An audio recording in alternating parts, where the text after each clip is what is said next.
The drivers of the SNB Cup Series are ready to go here in the windy city of Chicagoland.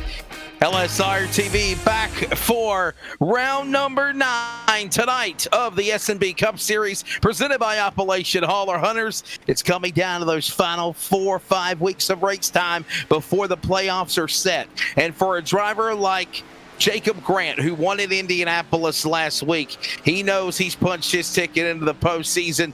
For everyone else, they're on the outside looking in, joining drivers like DeWeese, Dyer, Brakey, Sherwood, all looking for these opportunities to rock and roll into the postseason. One thing for sure tonight, it'll be fun here in the Windy City. Welcome to coverage of the Windy City 201 on LSRTV. Your home for sim racing. I'm Wesley Outland.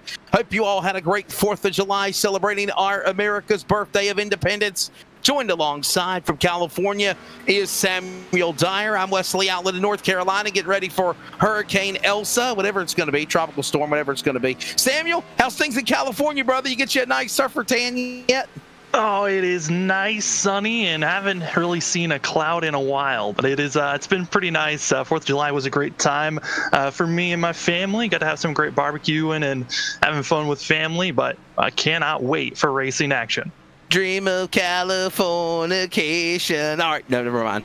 All right, so anyhow, also joining us is always running the boards is Charles Wooten. He's back at the house. Of course, he had a family emergency last Wednesday, unable to be there with us, but his uncle's doing better. He's doing better, and he's ready to roll, running the board. So there are 4 drivers that have punched their ticket into the postseason here on the SNB Cup Series for Season 3. That's Braxton DeWeese with 4 wins, 2 wins for Ross Tatum, of course, Jacob Grant and Thomas Fisher. Now, Jacob Grant is the most recent winner after winning last Wednesday night at Indianapolis. Now, on behalf of everybody at Live Sim Racing, we apologize for not being able to cover that race in its entirety like we normally do because obviously Charles had a family emergency. We tried to bring in a backup replacement in Matthew Johnson. Matthew had technical issues and we were not able to get the broadcast done.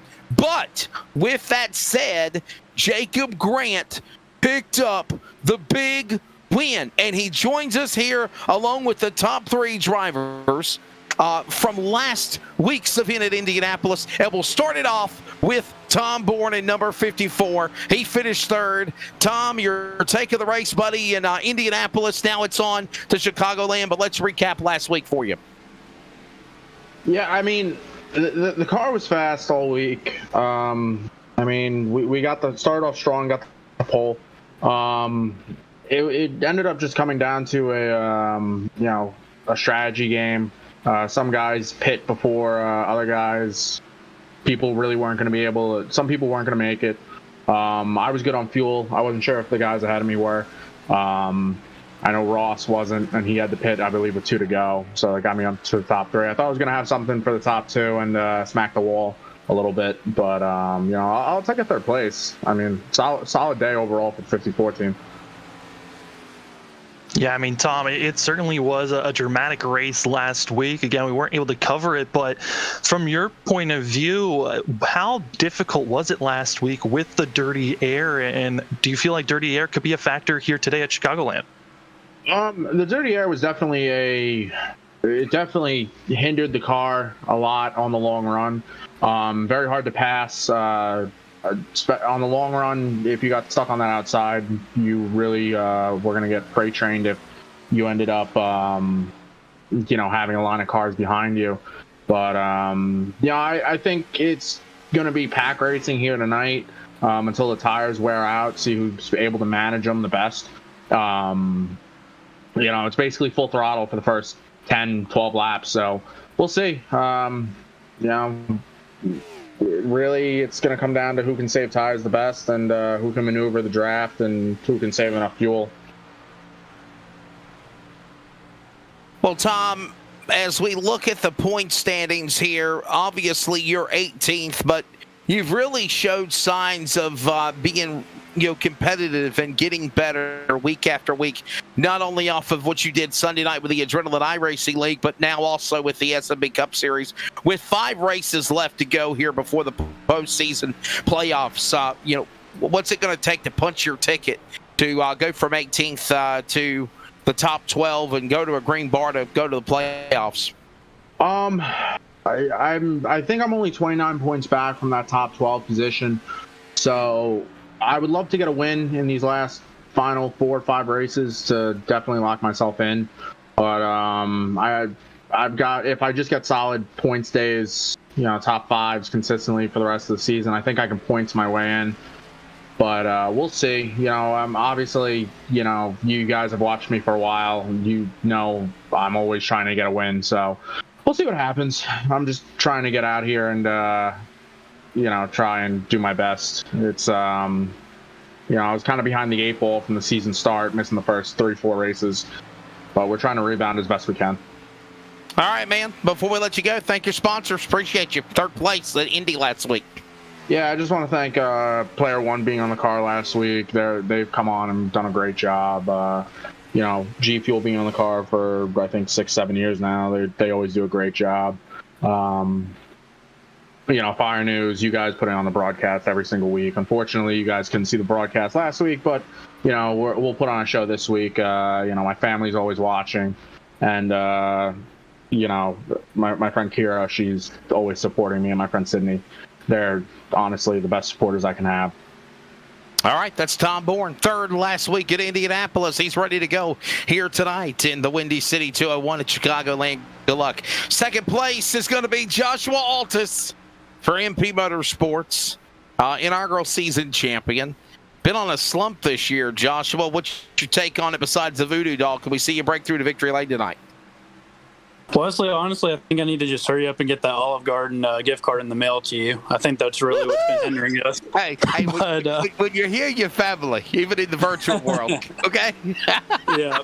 No, we've been running good. I feel like a broken record saying this. I think I counted, and we've had like 7 or 8 podium finishes since my last win. So it's not necessarily that we don't have any speed or anything like that. It's just putting it all together is hard to do. There's so many different circumstances that happen. You got to be on the right side of strategy. You got to stay out of trouble. So unfortunately, the chips just have not quite lined up for us yet, but we're continually bringing speed each and every week. So I'm a strong believer, and if you continue to put yourself in the right position, something will eventually fall for you.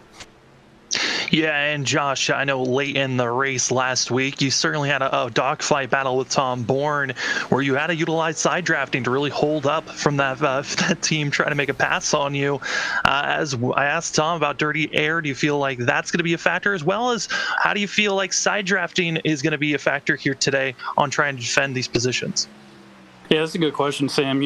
Honestly, I was down in Florida last week with my family on vacation, and I was on my travel setup. So I'm actually pretty dang excited to finish P2 when my steering wheel was mounted on the coffee table. So, but yeah, Tom and I had a good battle at the end there. I wasn't able to utilize all my resources that I normally am, so I couldn't tell if Ross Tatum was good on fuel or not. So I think I messed up when I was in 2nd, and I tried to make a move on him, and ultimately that allowed Jacob to get under me, and then Tom caught us, and we all got to fighting. So, yeah, dirty air was it played a big role last week at Indy. Those long straightaways, kind of like Tom talked about, if you got in the wrong line and people got lined up, you were just kind of a sitting duck, and you really do have to kind of utilize that side draft, kind of, pull up and grab that quarter panel and try to slow them up. So I imagine it'll be a factor tonight. I think again, like Tom said, I think it's going to be a lot of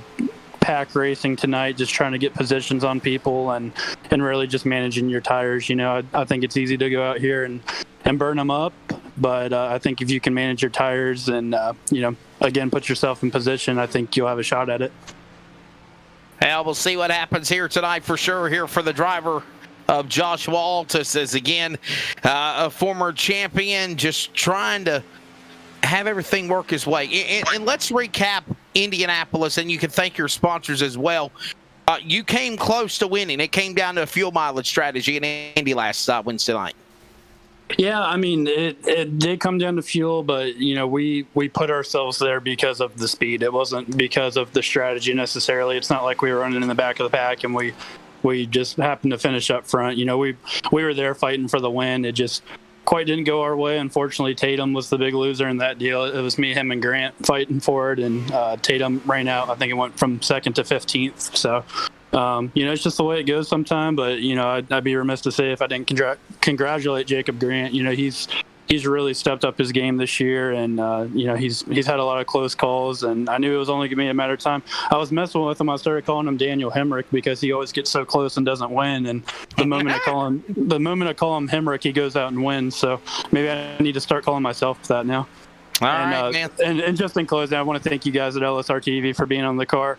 Obviously, happy to hear Charles is doing well, him and his family.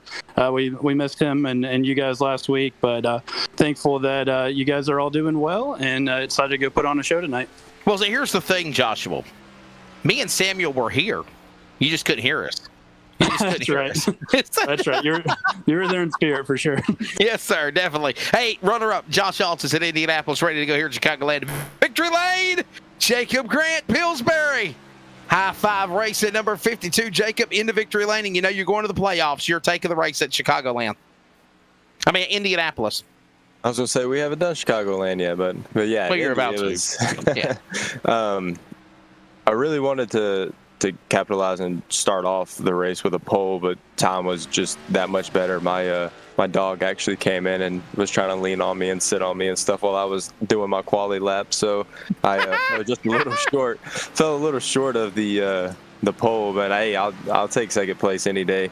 It's not where you start; it's always where you finish. And I had a really fast car the entire week practicing.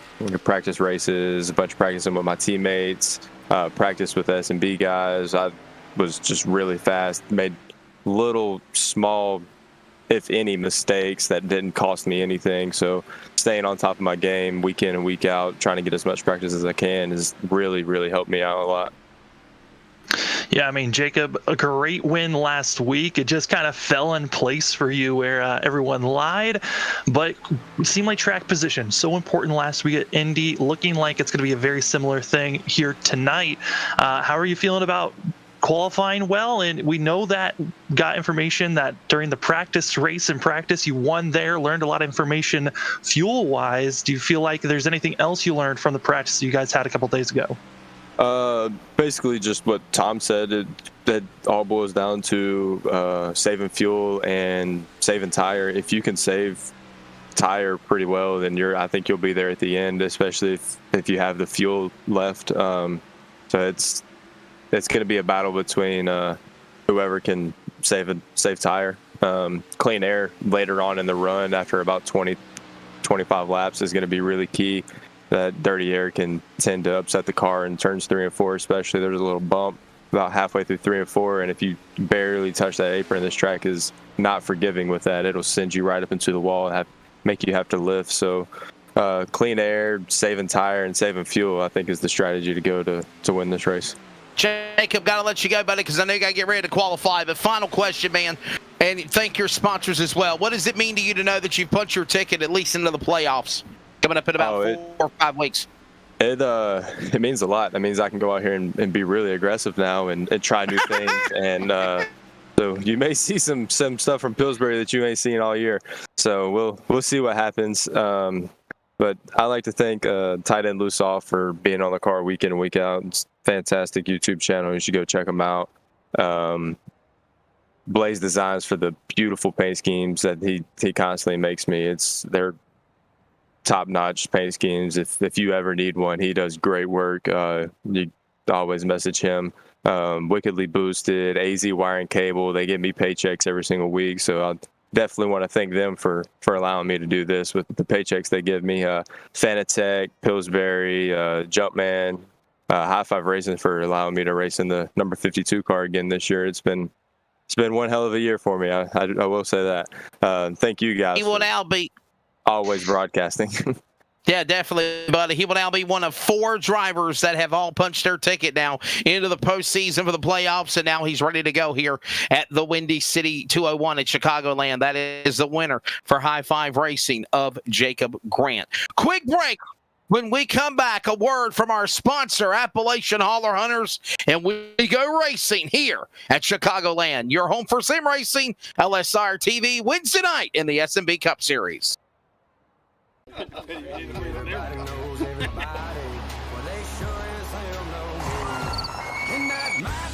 that. Look how wide that deer is. Oh my god. Oh my god. He's down. He's down. Hold him up first, huh? You hold him up. Son, what do you think about that?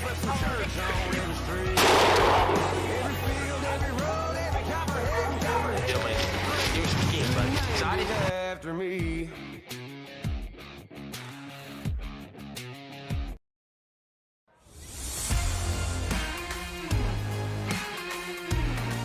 Back here in Chicagoland, ready to go for the Windy City 201.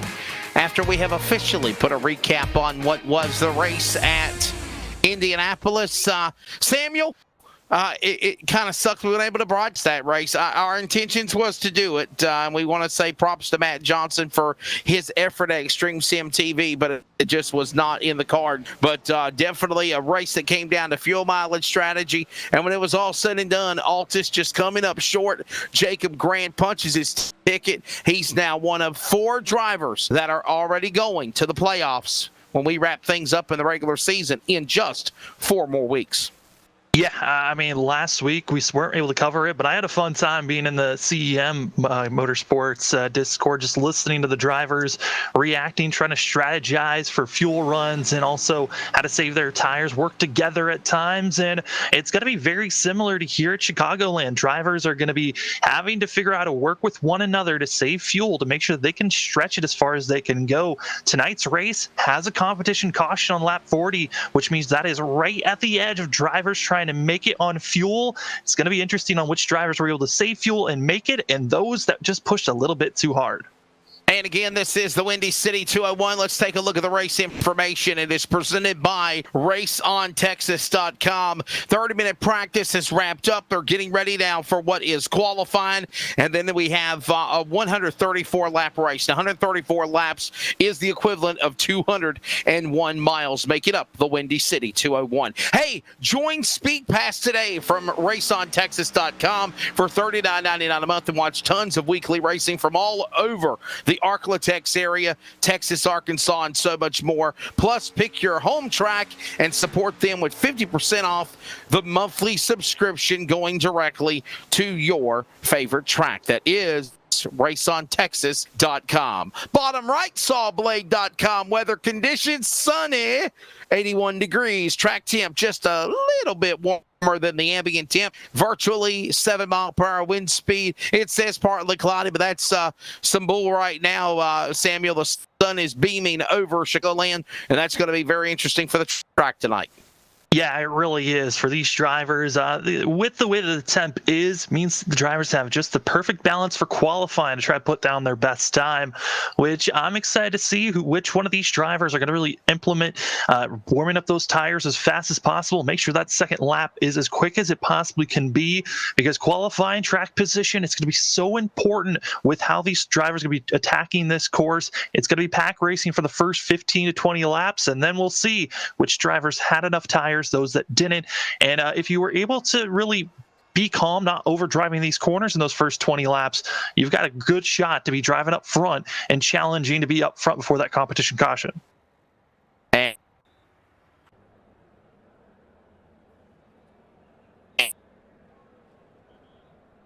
And race, looking at the point standings going into this event, Braxton DeWeese is the man out in front. 8 wins, 8 starts, 4 wins, 6 top 5s, 7 top 10s for that driver. He'll be the man we'll all keep an eye on, including also Joshua Altus, Matt Dyer, Joshua Altus. Now this is the overall point standings. Matt Dyer is second, but no wins for him. 5 top 5s, 7 top 10s. Coming close to breakthrough to victory lane. He's 33 behind the leader. Joshua Altus in third. Spoke to him earlier. Logan Brakey fourth. Rob Sherwood, your top 5. Ross Tatum is in. He's got a green bar. So is Jacob Grant, who won at Indianapolis.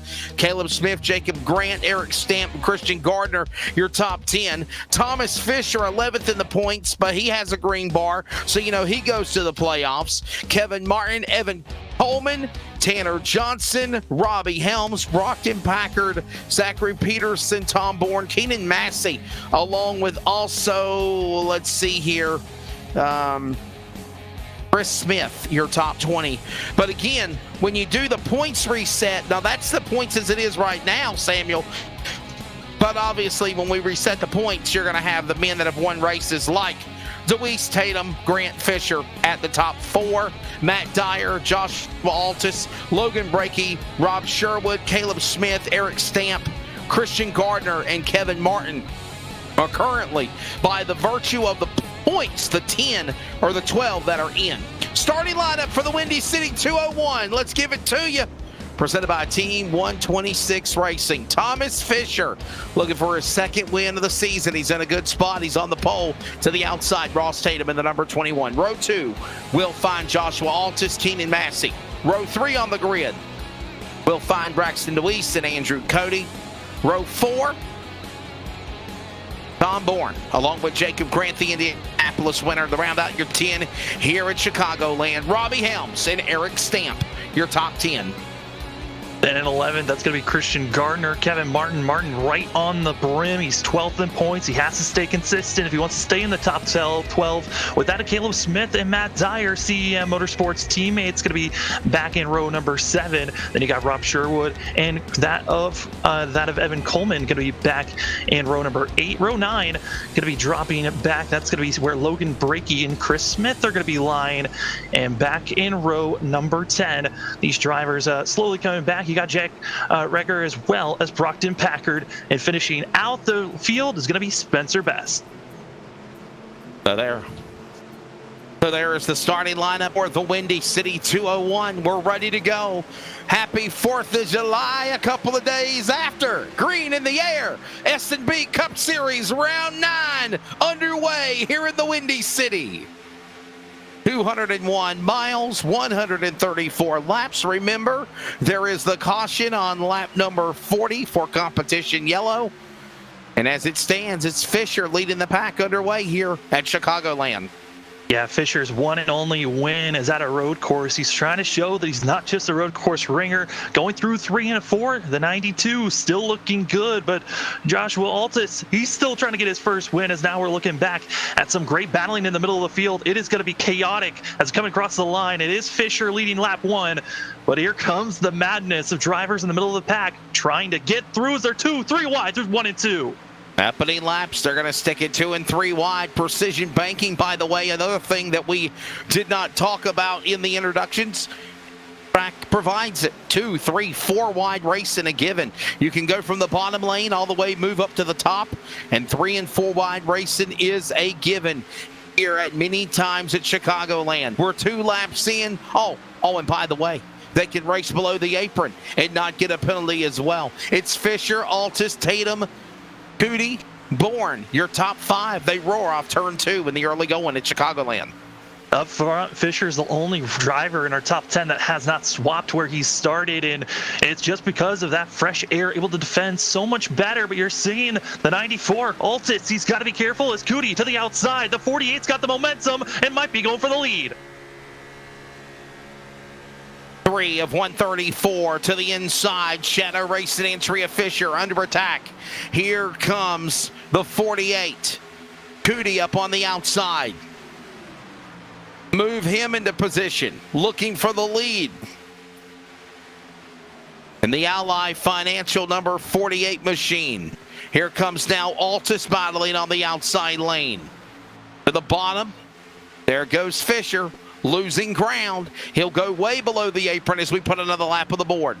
Feels like we're a little bit of super speedway racing, side-by-side action, both lanes being utilized. And right now, I think for Thomas Fisher, he's got to figure out how to get that outside line moving. But for Altus, he's feeling comfortable. These drivers that drop back early on, trying to conserve their tires for a later push. And some of the guys that I was expecting to really make a hard push is we're just seeing drivers on top of one another. Tom Bourne trying to be up front. When he's got a fast car, his goal is to be up in our top 3 and leading this thing. But drivers drivers that fell back trying to save fuel and tire. That's going to be Keenan Massey back 13 positions. Jacob Grant's back in 11th positions, back in 19th. And Braxton DeWeese has fallen 15 positions, back to 20th. Their goal, save fuel, make it to that comp caution. That's going to be at lap 40. Altus riding on board with him. He's got Bourne up on the outside of the FRN entry. Down to the inside is Fisher. And there's also Braxton DeWeese, the number 1 seed man, and the number 8 machine. Speaking of Altus, after yet another strong showing for Altus at Indianapolis, he came up just a little short, snapping his winless streak, which dates back to Daytona in Season 2 was the last time he won a race. Despite not being able to find victory lane, the Season 1 champ continues, though, to put himself in position week after week, finishing in the top 5 in solid 10s, and 3 top 5 finishes the last 3 weeks, climbing up to 3rd now in the regular season standings. And again, could tonight be the night for Altus? He currently sits on the racetrack at that number 5 position, or number 4 now up to 3rd. As Altus now battles alongside Ross Tatum. And Samuel Ross Tatum's come so close to winning last week, looking for his 2nd win of the season after he ran out of fuel last week in Indianapolis. Yeah, he pitted just a lap too soon last week. That cost him a chance to win the race. And his 3rd win, by the way. Looking for his 3rd win. He was going for a streak right there. And for Ross, I mean, this has been a great showing early in the season into the midway point, but he's got to hope that consistently and that momentum carries forward, as now they're 4 wide back there from 6th place. Woo, that is dangerous action as it really funnels out. That was Grant. That was going to be Gardner, who's all the way on the high side.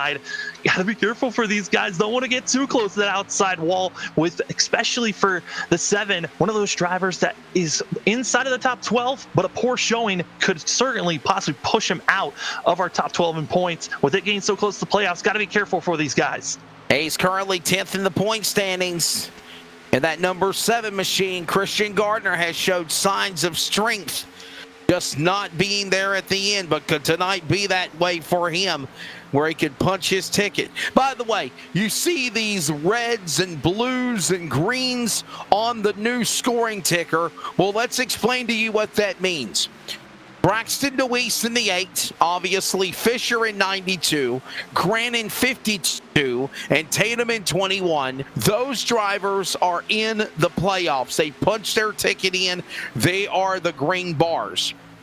On the cusp of making it in, by a virtue of a win, are the names that are currently your remaining top 12 in the points. Meaning, if they could win a race, that blue Samuel Dyer will become green. They can punch their ticket. And for the guys that are in red, don't fret. You're outside the top 12 playoff cutoff line. But if you win, you propel yourself, like Tom Bourne, who's in 2nd, to the postseason. Yeah, Tom Bourne, he's one of those drivers. Same with Keenan Massey and also Evan Coleman, who's 13th in points. Those drivers have not shown up for every single race. Some of them came in later in the season, so they came in a deficit. They're needing to really show up, be in the top 5 for each and every one of these wins. But yeah, the guys that are in the red, they're in the top 20. They're in the eligibility. If you get a win, you are into the playoffs. So there you go. That's the color game that our producer Samuel Dyer, our producer Charles Wooten, is giving a fit to Samuel Dyer and I. Giving me too much credit. 134 laps is the distance, 201 miles. Remember that competition caution on lap 40. Pit road will close, by the way, on lap 38, just like the real NASCAR series do. 5 total sets of tires. 4 additional, plus we got cars coming to the pit lane. This is abnormal. The 46 is in. Martin is in. Gardner is in. Unscheduled stops in the early going here, Samuel. I think this could be scheduled stuff for themselves. I mean, when they had the practice race, they had a 40-lap stint that they were able to run, figured out that they were able to go stretch it about 40 laps, but it would have put them in a question mark to make it back to pit road after the competition flag was waved. So this is a call for these teammates. Come in, just get fuel, and then get back out there and hope for the best. But right now, they're going to be a lap down. If a caution waves, this is going to be putting that of Gardner and Martin in a very tough spot. And as I was saying that, we were talking about the 5 total sets of tires, the original 4 that are on the car for the race, plus 4 additional sets in the pit area. And the fuel cell was 65% as always, 35 to 40 laps the distance. 1 fast repair is given. New leader, Tom Bourne, from the outside, looking in. He goes to the lead in 54 here at Chicagoland. Yeah, this is around the marker of those drivers that were getting a little bit too aggressive in the first 5 to 10 laps. They're going to start to fade back, and the drivers that were waiting to really make that pounce forward, we're starting to see that as Tom Bourne on the outside, also as Caleb Smith, but Cootie still putting in the effort. He's not giving up this lead position. Yeah, Tom Bourne will now put number 54 to the P2 position as now here comes Cootie up on the outside. Now Cootie with a problem. 48 down below the apron, down to the inside of the racetrack. That'll open up the top shelf now for Bourne. Bourne is there. So is also the winner of Jacob Grant. There's also Caleb Smith. All these drivers starting to make a move on the outside lane as they roar into turn number 3. Yeah, I mean, looking at Caleb Smith right now, one of those drivers that can be very aggressive, and he's been trying to learn and get better throughout the season on saving his tires. And for this 12 machine, he's always has the pace, at least qualifying pace, to be up front. The question is, does he have the race pace to carry it forward through the whole entire race? Right now, 12 showing he's got it, but most positions made up by the 12. He's moved up 12 positions from where he started. We'll keep an eye on that as they roar at speed back into 3 with Bourne out in front. As Bourne is the man leading the way as we approach 20 laps into this still. Remember, there will be a competition caution on lap number 40. It is now Bourne back to the lead. Smith in second. Fisher, Tatum, Altus top 5 back to 1. Yeah, drivers I'm keeping my eye out for has got to be Jacob Grant, Braxton DeWeese. They're back in at 14th and 15th position. They dropped back early, trying to make sure that they were saving fuel immediately when the run started. They're banking on the drivers in front of them to come into pit road, but there's drivers that are in front of that of the 52 and the 8 of Matt Dyer, also of Robbie Helms. I think they might be also in a saving strategy. So Braxton DeWeese and Grant, they need to start moving quick if they want to get in front of those drivers. Keeping an eye on that as we watch these drivers come back around. There's that number 20 machine. We'll see what. I love the rainbow colors. It's like the Skittles. Taste the rainbow. We certainly behind Helms. We can certainly see you there, Spencer. As he's already having a better race than what he did back at Richmond, which was. Maybe it's the wrap job. Terrible. What do you think? Maybe it's the wrap job on the car. Could be. It certainly can be. As here comes there Grant goes to the inside. Indianapolis winner, Grant to the inside. And Spencer says, I'll have none of it. Taste the rainbow, take the position. That's high 5. Starting to move forward. Oh, he's fighting back. He is. Ooh. Got some sour Skittles coming in. He's got a new reprieve or something here. 21 laps in of 40.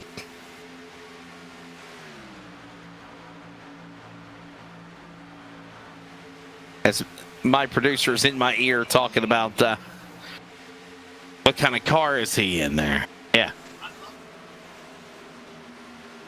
They're magically delicious. Oh, but that's Lucky Charms. we're just gonna run down all the different cereals and see which one sticks. Oh man. It's up front still. Caleb Smith, he's doing his best to hold off that of Fisher and Altus, and Fisher duking it back and forth. A little bit of rubbing though, as Fisher down below making the 94 have a little bit of trouble there on the outside, which is now giving Cootie a shot to possibly make a pass here. And also Eric Stamp, one of those drivers that's inside of our top 12 in points. And for Stamp, I think his goal's got to be run consistent, finish in the top 10. And that's really the goal for a lot of these drivers that are in the top 12. Finish in the top 10, you're already ahead of the cut line. Just got to bank on the drivers that are outside of the top 12 not to win a race, and you're going to be making yourselves into the playoffs. 25 laps next time by, they're working.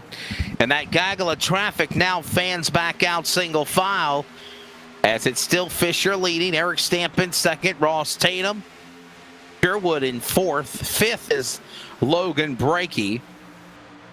We watch this pack of traffic here, now single file, as they slither their way back at speed, back into turn number 1 and 2 in unison.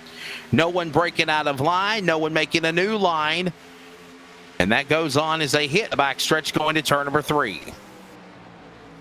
Our top 6 all trying to stay on top of one another, and this is one of those things of trying to save your fuel. I mean, for those first 12 to 15 laps, you're full throttle. You are just sending it around to each corner, trying to make sure that you can gain as many positions as possible early on, while other drivers are thinking about this time of the race where it's later in a run. Who's been saving their tires, trying to make sure that they've got enough rubber to make these passes and setting up as many corners as possible. So here's Thomas Fisher, who's trying to get his second win this season. His only wins at a road course, trying to become an oval winner if possible. The 92's got a lot of drivers he's got to figure out how to get by. And, earlier on in the season, Thomas Fisher, Tom Bourne, they were duking it out, having a lot of disagreements with one another.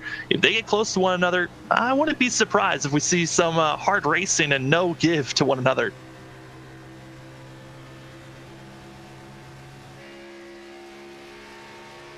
There you see the Team LSRTV entry.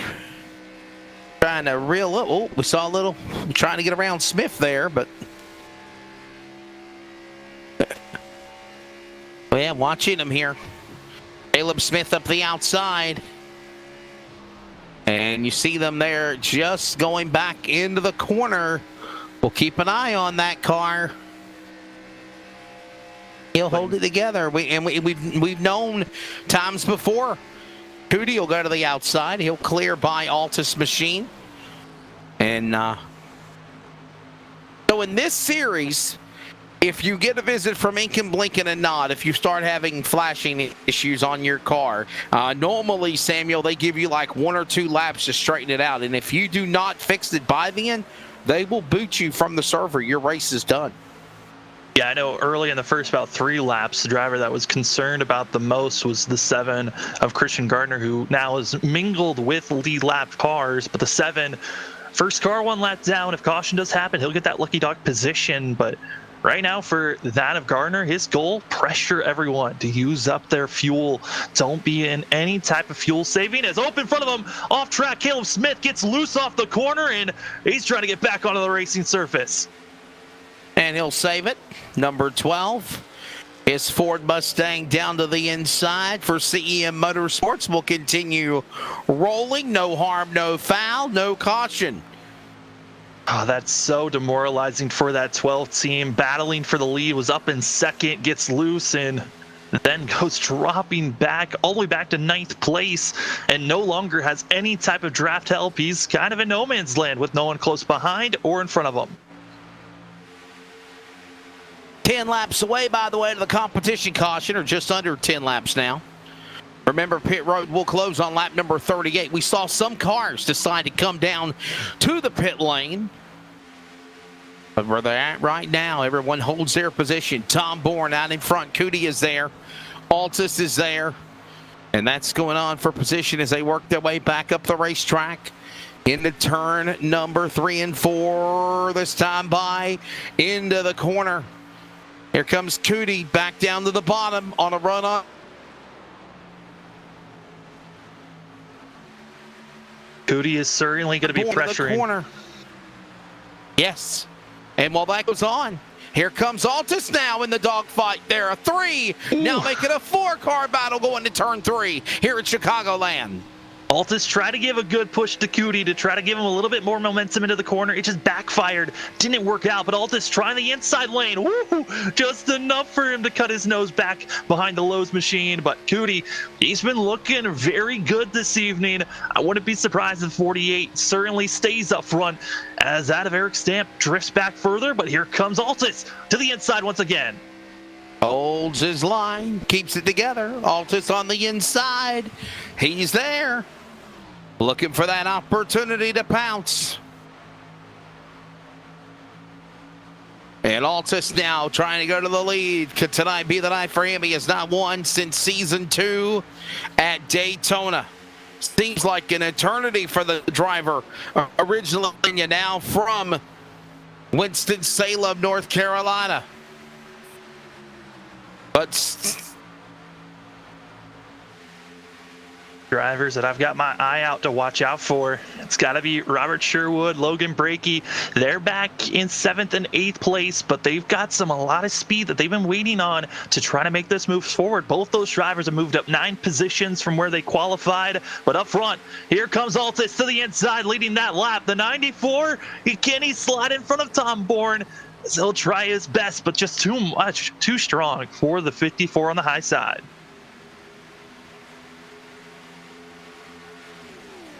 Up the straightaway, here comes now Bourne. And the laps are winding down. Remember, Altus on the inside. So is Cootie on the bottom of the racetrack. They come through the tri-oval back to the start-finish line.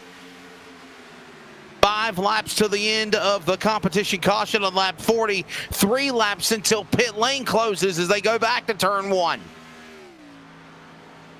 And right when it was about to close, looks like the 13 into pit road, as looks like Jack deciding, hey, I'm going to get some service done. If I'm coming in this time, take fuel and tires so you don't have to pit again after competition caution. We'll wait and see, and he's taking them tires.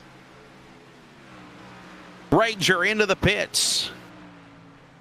2 laps before pit lane closes. If you pit during that, you will get a penalty. Ranger came in before the scheduled pit road at closing. And here comes the cavalry. Pit road is now closed. It is now official. Well, that goes on. The Tom Bourne Toyota Camry of FRN. What does FRN stand for, Samuel? Is that the Farmers Racing Network? That's the Flat Out Racing Network. We believe here at LSRTV we work with every once in a while, but FRN working working with the 54. Oh, I don't like saying that company's name. Samuel is a former employee of FRN. We don't talk about that anymore. Gotcha. Okay, I'm going to say very bad things if I have to keep talking about it. As Cootie, I thought it was going to be I thought it was the Farmers Racing Network or something, or something of that caliber. Pit lane closed, by the way. 1 lap here in the competition caution will come out. I didn't mean to bring up a sore wound there, Samuel. Oh, no, it's okay. It was all him's fault. Blame it on him. He did it. It's him's fault. He was poking the bear. He did it. He started this shenanigans. Well, as competition caution's coming closer, looks like a lot more drivers going to have to be staying out, way more than I think Kevin Martin and that of Christian Gardner were expecting. As Kevin Martin, he's set up to get the lucky dog position, but got to be wondering if the 7's going to catch up to him, as there's the competition caution. There's that comp yellow flag coming out. Tom Bourne will lead them at the competition caution. By the way, we're under 100 laps to go as well. And I'm thinking, Samuel, everybody's down to the pit lane. What do you think? I would say everyone's coming in besides the 13 and the 48. I would say those are the 2 drivers that are most likely going to be staying out, trying to take a wave around, get themselves back on the lead lap. But everyone else, they're coming in for sure. And as we say that, pit road is open. Here comes the cavalry, led by the Taste the Rainbow colors of Spencer in 20. Yeah, Spencer actually came out, had to pit early, so I'm wondering if the 20 is going to get penalized for coming in when pit road was closed, as he came in just a lap earlier than the rest of the field. Could have been close on fuel, as here comes everyone else. This is a great time to gain a position or more, or you can lose a position if you slide through your box. And did you see where Bourne was also blinking again as he was on the pit lane? There's Massey, there's DeWeese, Altus, Tatum, Fisher. There goes Spencer. Here they come, exiting, roaring off pit road. No pit road exit camera, I guess. Blah, blah, blah, blah, blah, blah. All right, well, there it is. There they go. Looks like Bourne was in first and out first in 54, Samuel. Yeah, I was Bourne, Fisher, and then Tatum, Altus, and Sherwood, your top 5. And Braxton DeWeese, he's up to 8th, and Grant back in 9th place. Great rebounds for both those drivers that early in that stint fell all the way back. For that of DeWeese, he was back in 20th position at one moment during our green flag stint that we had. And then that of Jacob Grant, he was back to 18th. Both of them now back in the top 10. Some thrills and chills, but no spills as the first caution comes out for the competition yellow. Other cars a lap down and more come to the pit lane. We will step away for an extended commercial break. Back with more coverage from Chicagoland LSRTV, your home for sim racing and the SNB Cup Series, presented by Appalachian Hauler Hunters.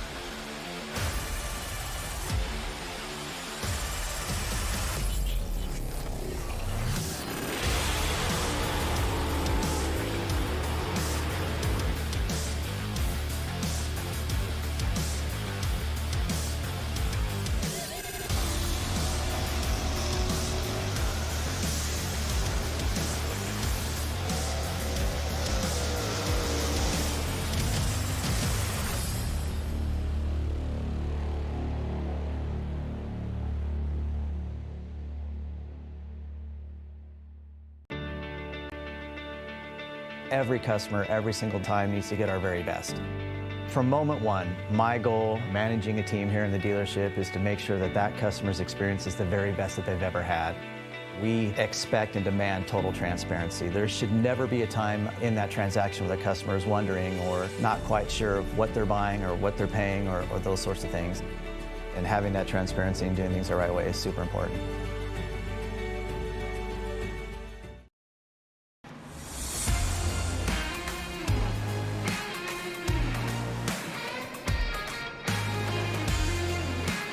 Here, the Windy City 201, round 9, the Big Cup Series. Wesley Outland, Samuel Dyer, Charles Wooten, a.k.a. him, in the production chair. We're ready to go for the restart. After the first caution of the race that was scheduled for a competition caution, ready to go with the lights off on the pace car. Samuel, we're getting ready to come back to green. Yeah, and up front, got to give credit to Tom Bourne. Once he got to the lead, he never really relinquished it to anyone else. And the question is, can Tom Bourne keep up this pace? A win for him would put him in the top 12 of points, as he is coming into this race 29 points out from the playoff cut line. He needs a lot of work, and a win certainly would help it. And that's one of those drivers that are in red that we were telling you about. You win this race, you climb up the ladder, you stay in the top 12. A win puts you in the postseason as well. Car dropping onto the pit lane. Here comes the field. Back to the Geico restart zone. The two white lines, there they go. Back up to speed as they come out of the shade area. Green flag goes back in the air.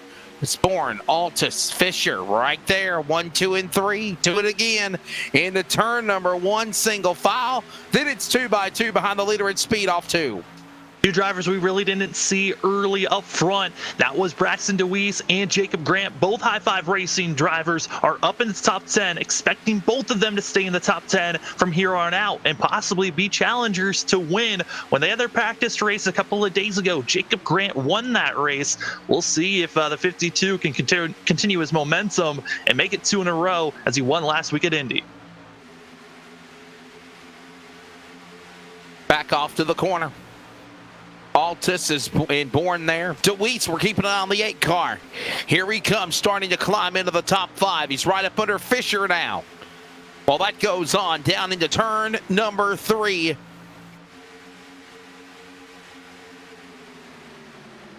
Indianapolis winner, Grant. Down below the apron goes Altus and Sherwood. They'll now close in on your leaders, and it's a big gaggle of traffic. Single file, now 2x2 as they roar off turn 2. Yeah, it's going to be close like this for these first 10 to 15 laps on this run. So expecting these drivers to be racing like this until lap 52 to 55. Then we'll start to see drivers trickling back into single file racing. And right now, it's looking good for Tom Bourne, but Altus, he wants to be up front, and Eric Stamp up to third, up 7 positions from where he started. A battle for the lead heating up as Bourne and Altus continue to play cat and mouse with one another. And ready to steal their piece of cheese is going to be Fisher in 92. Fisher, he's And Peterson, actually. Yeah, look at that. Wow. What a run. I mean, right now, looking at these drivers currently, I mean, for Fisher, he's going with the complete opposite route of where he went early in this race, deciding this time around to stay in his position, not try to push those tires, be a little bit easier on them, so there's a little bit more longevity for him to be quicker, longer in his stint. But here comes Eric Stamp to the inside, trying to make a pass for second place. Altus looks like he might just let the 69 go. And look at Eric Stamp down to the inside. Altus will open the door to the machine, and he'll go to the number 2 spot. Clean air, though, in front of Tom Bourne. He holds on to the lead. They're back to the speed in turn 1, and 3 cars now fighting for second, with Smith now licking his chops on the outside of the top 5 in turn 2. I mean, looking at how these guys are trying to attack Logan Brakey, he's done a great job moving forward with Robert Sherwood. And also Matt Dyer, he's now in the mix in 7th place. Got to watch out for him. Jacob Grant is now up to 6th. And DeWeese, he's fallen back to 11th. So he's gone with the same strategy they went at the start of the race. Fall back, gain all those positions back later on in the stint, and hope that he can gain more positions. As a little bit of a wiggle there from Eric Stamp getting off of the apron back on the racing surface. But 3 wide, got to watch out for the 88. He'll be stuck in the middle as here comes the 12 as that Caleb Smith, he's back in the mix. Yeah, watch him. There he goes back into the corner, into the inside, and Sherwood had nowhere to go. About ran up under your brother Matt Dyer. Dyer goes up the racetrack. Packard behind him.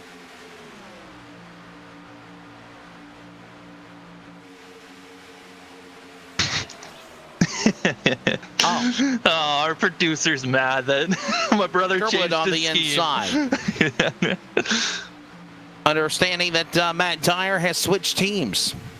No, he just changed schemes. He changed from his Mr. Clean racing machine, as he is a bald fellow and he's proud of being bald, to he then switched to his Izzy scheme. He drank an Izzy this week and decided, you know what, I'm going to make an Izzy scheme to race on Wednesday. There is nothing wrong. Idea. There is nothing wrong with Izzy sweet tea. I drink it all the time. Oh, it's so good. I didn't eat no donuts at the gym. I was working out. Turkey. Oh my goodness. Well, we had the first 40 laps to really take some knowledge in, and it was interesting to see some of the drivers that were trying to back off, save fuel, and a driver that is not even trying to think about saving fuel, that's Tom Bourne, the 54. He is gapping himself away from Altus and the rest of the pack, which in some ways showing that he's got the speed, but this certainly can backfire and hurt him on the longer runs, on the fact that he might have to do an extra pit stop if he is just being aggressive all the way through this race.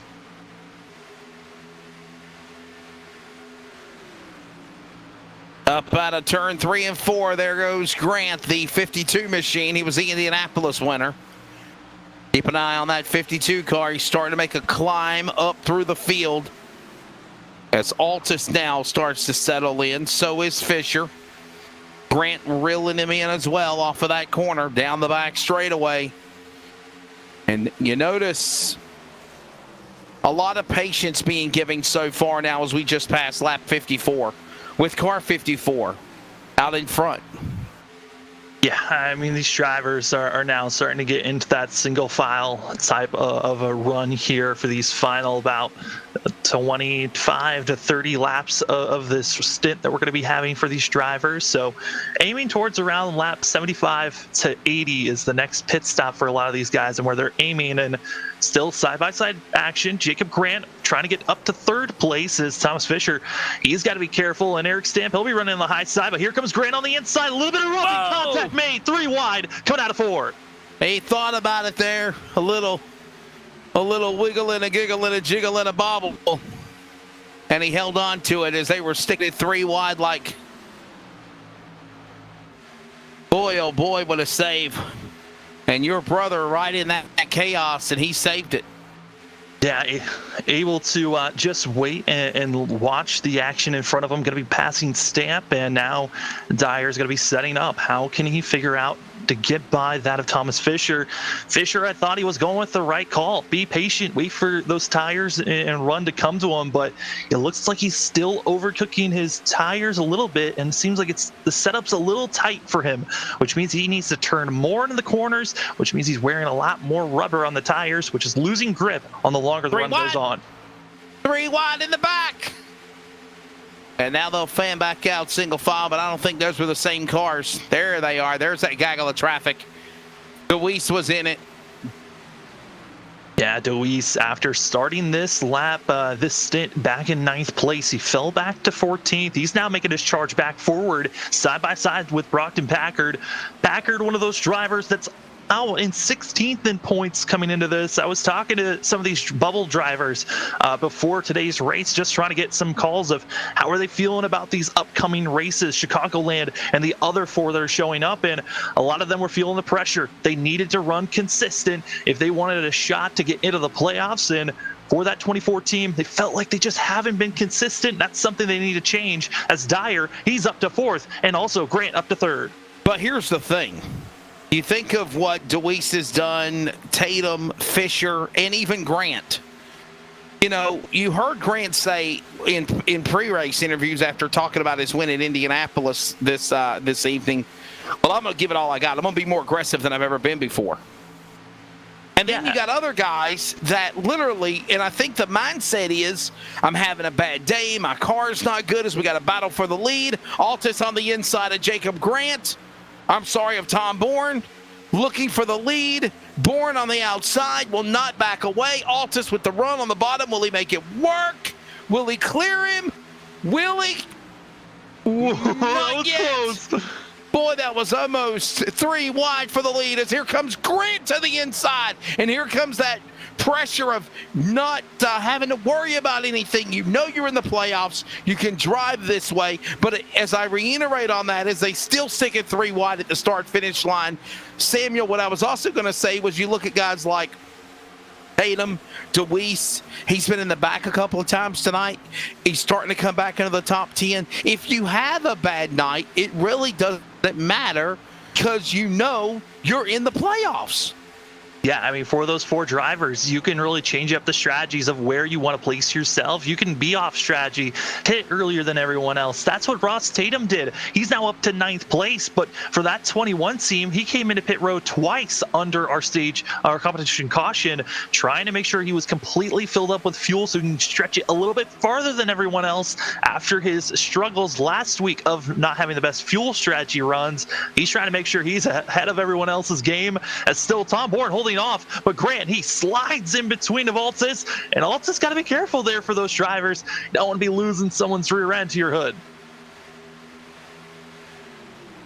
Up the racetrack, there goes Bourne, not backing away to the inside. There goes Altus.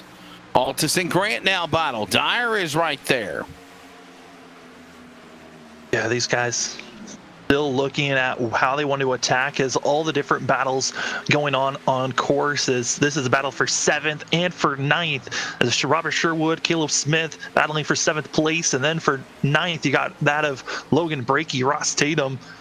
They now single file out, but Logan Brakey, one of those drivers that's well known. We saw it on Sunday nights previously for the Adrenaline Series that has just concluded. He has just been consistent for this too, and I'm excited to see if that consistency can carry over into the SNB Cup Series, and if that win is even possible for himself, as his best finish so far this season has been 2nd place.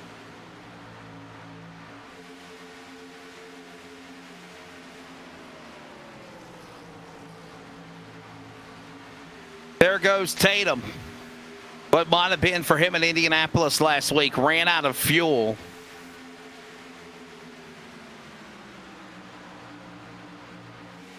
Look at the puppy. We have a guest in the booth. For him, it's a little puppy. Hi. Arch. Yeah, sounds stupid. Now you got to put the dog in. Now you got to put the picture of the dog, Charles, in all of the broadcast chats, so people are. What the hell is he talking about? Just randomly drops a dog photo on our in our chat that we But don't see. you just fall in love with the puppy? Oh, What do you got, a dog. shock collar on the dog? What the hell? Oh man. Well, from the practice from 2 He's days as hairy ago. as Charles is. Oh man. Well, based on what we're seeing on track, our two favorites from practice 2 days ago, that of Jacob Grant and Matt Dyer, now up into the top three drivers to watch out for, and now dropping back. That's Altus. Josh is just losing ground. He's trying to utilize the speed of the draft, but it just is not working out for that of the 94. Hey, by the way, we're also halfway. 67 down, 67 to go. Here in this edition of round 9 of the SNB Cup Series. And while we're at halfway, let's go ahead and let's give you the full field rundown as it stands right now as these drivers work their way back around the racetrack, and another ready for the second half of the race. First half so far plagued by only one caution, and that was the competition caution on lap number 40. Since then, they have raced clean. There's been some exciting moments, 3-4 wide at times, but for the time being, it has been a comfortable race. Full field rundown. Tom Bourne leads. Jacob Grant and Matt Dyer are flip-flopping for second and third. Josh Altus is fourth. Eric Stamp the top five. Thomas Fisher is sixth.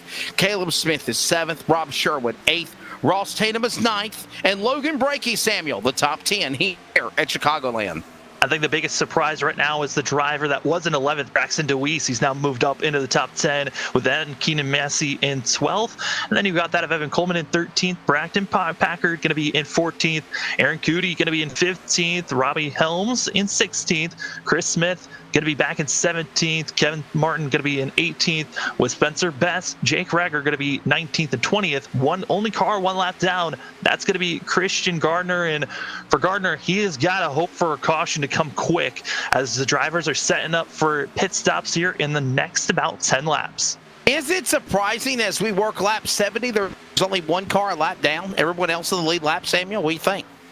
I mean, it's got to be frustrating for that of Gardner. It's now coming into pit road. It's a 13 as some of these guys that just were not able to save fuel. But for Gardner, he came in with the strategy same as his teammate. And I got to say, for Martin, it worked out because he was the first car one lap down. So he was able to get the lucky dog position. But for Gardner, he came into pit road around lap 13, just took fuel, hoping most of the field would come in. They did not. And this whole entire strategy is now backfired for himself of the 7 of Gardner. And got to be thinking that maybe he is stuck and needs at least 2 cautions to get back into this as more drivers into pit road as battling for the lead heats up as drivers getting close to thinking about pit stops here. We were saying that it was sometime. It would be sometime around lap 80, 75 to 80 when we were thinking of pit stops. But right now, they're full steam ahead. Look at this on the outside. Man, I'm impressed. There's Matt Dyer battling now alongside Indianapolis winner Jacob Grant, Tom Bourne for the lead. He's up to third. Brothers doing good. Zestfully Clean is now Baldy, and he's at the wall.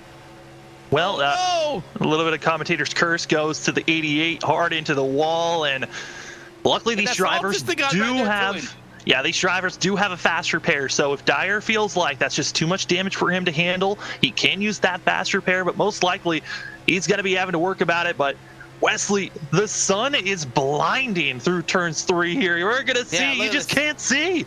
The sun's kicking his, you know what? Yeah, virtually. I made him get in the wall. Altus was there. Fisher was there. Doesn't your brother wear glasses too? Yeah, he does. Okay, I thought he did. Yeah. He's a blind fellow. Bald-headed man with glasses. That's a beautiful picture.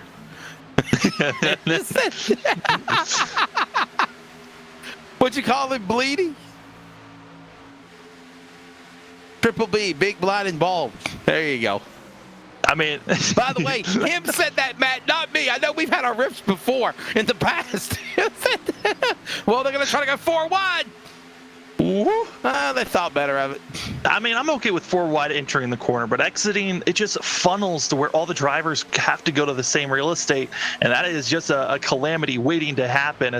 I'm surprised Tom Bourne is still in the lead. This is incredible as Robbie Helms out of pit road for the 18, as well as Robert Sherwood coming out of pit road for both those drivers. So pit road, it is open for a lot of these guys to make their pit stops as we still wait for 15 drivers to come into pit road.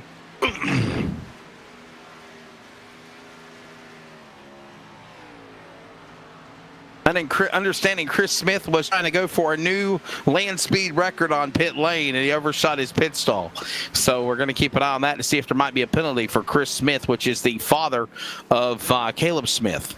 And here comes Keenan Massey on the pit lane now, the number 4 machine.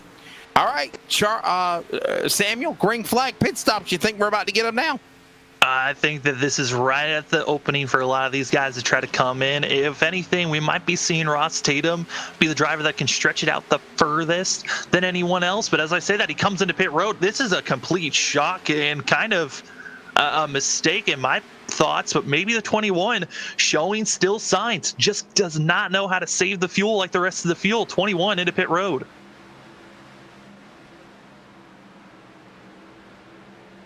This is a cycle of pit stops for the second time after their pit on lap 40. We said between lap 75, 80, I'll push it to 83. You'll see cars coming down to the pit lane as we're just after halfway, working now 57 laps to go. The Windy City 201. We're going to go side by side so you do not miss a thing. We'll pit stops when we return on your home for sim racing, LSRTV in the North and in the SNB Cup Series. We're based out of West Monroe, Louisiana. We do custom T-shirts, racing. We'll do any shirt. We'll do schools, churches, fundraisers. We do a ton of event shirts, as you can see on our board here, all around our banner.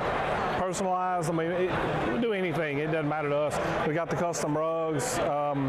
We use all the, top quality shirts, inks and everything. Hoodies, hats. We do embroidered hats, embroidered shirts. Just you can call us for anything. We do offer the bag and fold to where you can receive them and they're already labeled and tagged and bagged, ready to give out to your customer and stuff. So you can just call us and just tell us, hey, this is what we're looking at doing. And if we're going to put the car on there, it is 125 quantity minimum. If it's without the car, it's 60 quantity minimum. That's strictly on the racing stuff.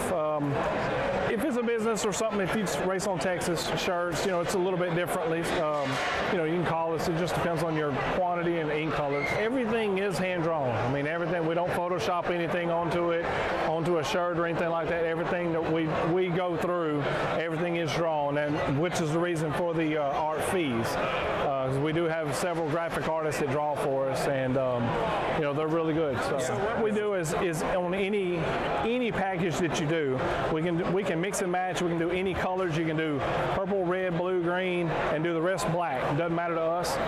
With your design on there, we can do hoodies. We can do hoodies, long sleeve shirts, t-shirts, tank tops. It doesn't matter. I mean, it's almost limitless what you can do, and you can put all that together in that package to make that minimum requirements. They can call us 318-278-7191, or they can email us at bulletprooftees@yahoo.com, or they can go to the website bulletprooftees.com. Green flag pit stops underway. Here comes Stampy, and Altus is in, and the rest of the cavalry. Samuel Dyer run on lap number 82. Yeah, we're still waiting on 2 other drivers to come in. Logan Brakey, Brockton Packard able to stay out just a little bit longer, but you saw on that side-by-side, Evan Coleman got a little frisky. He was able to hold on, but almost made himself sideways on pit road, able to get out cleanly, but there comes Logan Brakey and Brockton Packard. So this is everyone coming into pit road. I was trying to do the math to see if the drivers can make it from here on out, and they are just going to be just shy from being able to cut their way all the way to the end of this thing.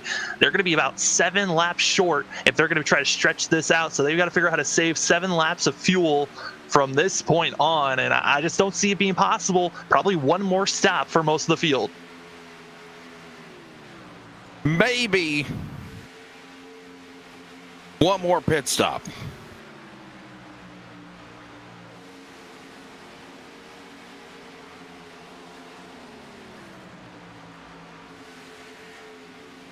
Yeah, they're going to have to pit again. Unless, a little bit. Unless, leave him alone, him. Did you get that? Leave him alone, him. Leave him alone, him. Him's just coming after me today. I saw FRN. I saw him. blood. By the way, I'm now it's making Charles mistakes. Oh my goodness. There we go. Somebody get that boy a calculator for his birthday. I'm usually on it. Today's not my day. Oh, you've been out in the sun too long. Yeah. All right, so yeah, they're gonna have to pit again. We both have finally come to a realization of that.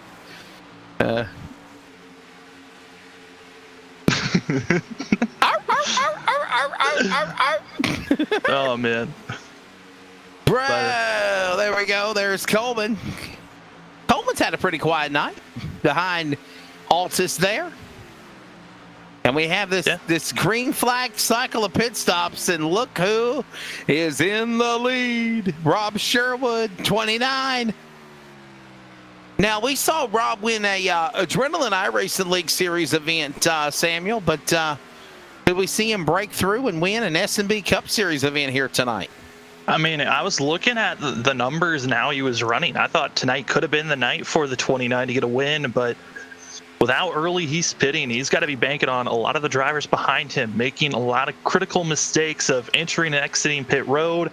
If this race stays green, Sherwood's got a decent shot. I mean, he's got a good gap of over a second and a half of that of Keenan Massey. Massey's got Grant behind him. I think Grant's going to be the biggest threat for the 29 here tonight, but Sherwood's got a great shot here if this race continues to stay green. Sherwood looking good. Of course, they're going to have to settle in for those late race pit stops because they aren't coming. I got a feeling they're going to pit probably around lap 120. It's going to be close. 115 or 120 is when I think they're going to have to pit. Yeah, a lot of them are going to be aiming around that marker, maybe some even coming in around 110 to make their final pit stop. And some drivers might be thinking about just pitting as soon as possible, try to utilize the strength of their tires. If drivers have to pit 20 to 15 laps short of making it to the end, that means that you can try to build up that gap as big as possible, so they have to run you down in that short amount of time. And might be seeing some other drivers thinking about lap maybe 95 to 100, but those guys are going to be the ones that are further back in the field that really don't feel like they have a shot, but they've got to throw a Hail Mary if they want anything. And there is Jacob Grant tying in loose off. He won last week in Indianapolis. 52. Sherwood. And by the way, this race will also transition into night. The lights are on. This race will finish just before nightfall. And there goes Grant, Samuel, to the lead in 52. Yeah, Grant, 5-lap fresher tires, so utilizing the tires the best of his ability. And Jacob Grant, I mean, coming in earlier than some of the other drivers to try to stretch it out as far as they could go. And right now, got to be feeling good for himself. The next closest driver to that of Jacob Grant with fresher tires than him would be Caleb Smith in 4th place. But Smith's got a ways to go if he wants to catch up to that 52. Lap 91 of 134. Here they come down the straightaway, single file at speed. We mentioned it earlier. We'll mention it to you again. Grant, he's in green. He won Indianapolis last week. He's trying to repeat on the series. You've got the drivers like Grant, Tatum, Deweese, and Fisher. Ironically, they're all in a pack together from 6th on 8th. They're in green. They are in the playoffs. They're racing for the points postseason later on. 3 and 4 wide race, and look at back traffic going on with Fisher and Bourne and Dyer and Altus and Tatum. That's all going on. Understanding we got a car out of the race. Smith is out. No, I'm sorry. It's the Skittles car. He can no longer taste the rainbows. They've melted in his mouth, not in his hand. And he is out. That's Spencer Best.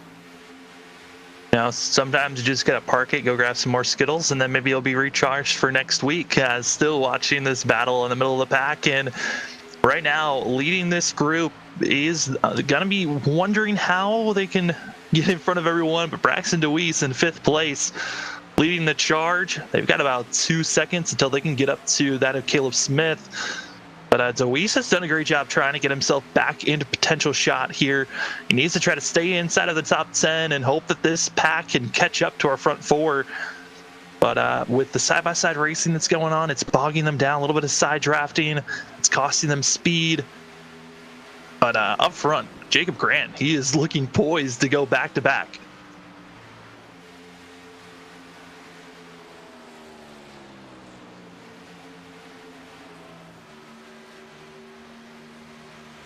Jacob Grant. Tight and loose off. Tight and loose off. That's the...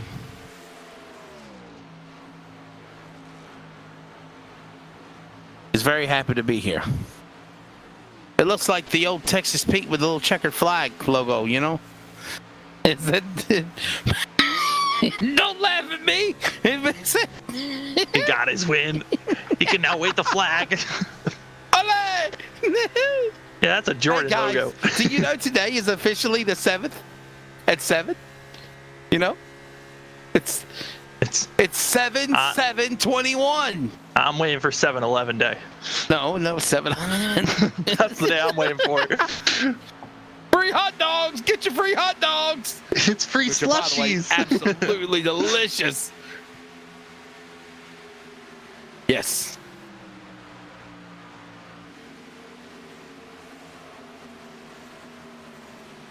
Okay, him. Yes, that sometimes does happen. What the hell did he just say? We're not going to relay that, but yes, that is something that happens. You go to the right places. Okay, so up on the graphic right now, I got teammates Matt Dyer, Evan Coleman, Fisher, duking this one out, and for Evan Coleman, I got to talk to him a little bit, and gotta say he was coming in very relaxed into tonight's race. And I was talking to him saying, hey, you're one of those drivers, you're 13th, you're just outside of the bubble by 9 points. What do you feel like you need to do for these next 5 races, counting tonight's race, on about really attacking the rest of the season to make it into the playoffs? And he just said, hey, I'm just gonna race week to week. I just show up and race, see what happens, but a top 5, top 10 feels good in my eyes. So Evan Coleman, he's going with the more relaxed strategy here of not trying to put any pressure. He doesn't really look at the points. If he makes the playoffs, that's great, but he's here just to have fun and race. Coleman and Dyer, there they are. The shizzle dizzle Izzy in the 88 machine. You ever heard of black and yellow, black and yellow? That's Taylor. Yeah. Black and green is your brother Dyer. And here comes the G Fuel entry, Tom Bourne. Look at Cootie back up there, man. Andrew Cootie's up there climbing through the top 10 again. Yeah, Cootie, one of those drivers that pitted a little bit earlier than most of the pack, about 3 laps sooner. Lap 100, by the way. They're in the window. If drivers feel like, hey, I'm going to pit now, I feel like this race is going to go to the end from here to the end, might think about pitting now to try to gain any positions. If you're one of those drivers that have already won, why not try a weird strategy? And by the way, we've only had one caution, and that was for the competition yellow on lap number 40.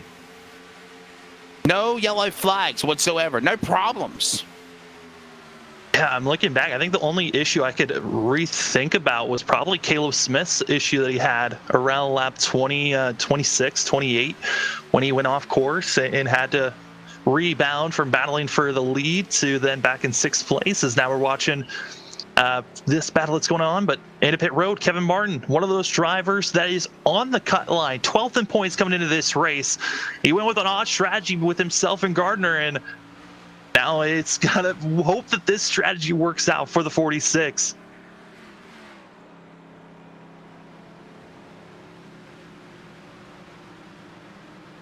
As Altus now into pit road, as he was up front, looking at some of the drivers that have been really consistent. One of the hardest drivers to get by, Logan Brakey in 14th. Still running hard between himself and Packard before we swapped over, and Altus coming in, clean pit stop for himself. One of those drivers talking about that might want to come in early. Dyer also coming in early. So guys recognizing I'm too far back to pit on the regular schedule. I'm going to pit now, try to gain all those positions back. And for some of the guys up front, like Jacob Grant, he might think about pitting here sooner so this competition cannot catch up and get an advantage over him.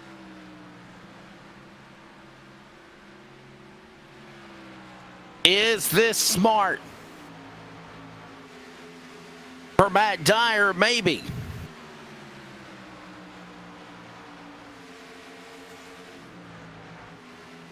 Logan Brakey in the 2 car out of the pit lane. One comes out, another one comes in. Logan Brakey, part of CEM Motorsports on this team on the SNB Cup Series. Said we did this together.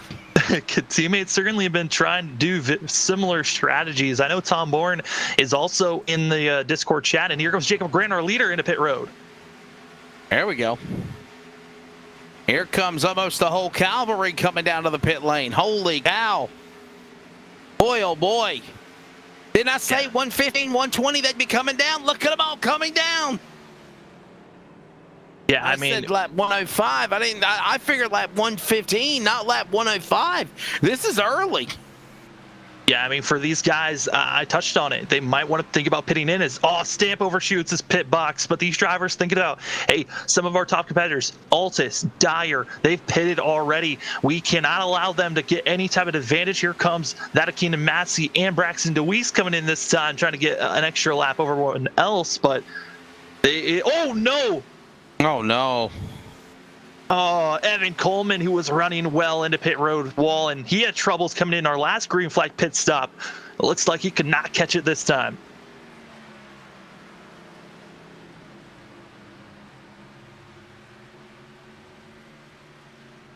Wow, and he overshot his pit stall. When it rains, it pours for the 51. Coleman was just looking so good, and yeah, oh well, things happen. Oh.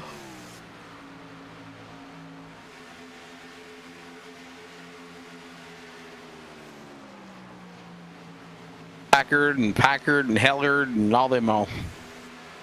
Yep. Goody, Tatum, Fisher, Packard, Helm, still waiting for them to come into pit road as the 13, who was a lap down, now comes in as Jack Rager, who's just going to get a little bit of a top off and get back out there on course. These drivers had plenty of tires to work with. They had 5 sets of tires. One they started out with, 4 in pit road. So a lot of these guys still have one more extra set. So if there's a late caution, it could be drivers that might roll the dice about taking some tires then, but it's not looking poised that we're going to be seeing a caution anytime soon. It's still up front. Cootie stays out for another lap. Same for our other top 5. Packard 24 onto the pit lane. Muddy stop. And this cycles around for Andrew Cootie to now be the leader. Tatum in second, Fisher third. Helms and Packard give it up a top 5. And he overshot his pit stop. Oh, my goodness. Backed up just enough. Oh, here they go. Cootie and Tatum and all of them are sliding onto the pit lane. I thought for sure Fisher was going to do an Evan Coleman and just dump it into the inside wall. Able to survive and hold on. Now our last driver out there. Who let the dogs out? What about Atlanta when Warren got wrecked by a lap car? You remember that when he come onto the pit lane and they wrecked him? Yeah, there's been a lot of lap cars coming in and making contact with lead lap cars. It happens almost every other week, it seems like, at some point, as drivers having issues getting on their box coming in. Now comes Robbie Helms. On the binders, Helms is in. Looks like he's good, making it in for himself, which should be given the lead to that of Josh Altis and Jacob Grant, as well as Rob Sherwood to watch out for. And I think the dog approves because every time he's seen the car come into the pit lane, he barks. So, yeah, his dog is happy. These 4 drivers all battling for the lead. Maybe not. Charles, what the heck are you doing to that dog over there? Oh, he's a kid. He says, I want to attack you. As his dog is barking, we're hearing barks in our ears. That's what I'm saying. How can you not hear it? Cue it up. See, yeah, people are like, what are these people talking about? Dogs barking? Dogs barking all over my head. All right, back to turn 1, lap 112, a 134. Oh, Grant's coming up. Altis contact. Altis in the wall. He'll save it. After contact, he'll fall back to those drivers in the top 3, but no caution. How much damage is on the 94, Samuel? That's the question. Yeah, I mean, that was a pretty hard lick to his left side, but hitting the wall was the worst part of it. Now he's going to be dropping back, losing even more time to Braxton DeWeese, and Altis was already in a difficult spot, being about 3 lap older tires than the rest of the drivers up front in their top 3. And this is just going to be making him lose even more time. But at this point of the race, it's kind of too late to come into the pit road and try to get some service done, maybe use that fast repair. You kind of have to just stick with what you've got and hope that a caution comes out so we can get some repairs done and have a better shot. But based on what we've been seeing, this race looking good to be staying green, as up front still Rob Sherwood doing a great job for the 29, looking for a win. Another driver looking for their first win, Caleb Smith. I mean, Smith's doing a great job in second place.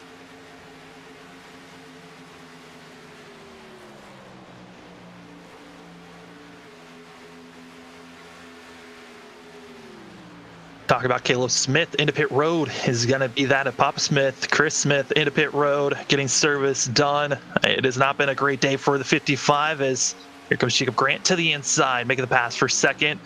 And Braxton DeWeese up to 4th. I know, Chris DeWeese, he's happy down in the chat seeing Braxton doing so well.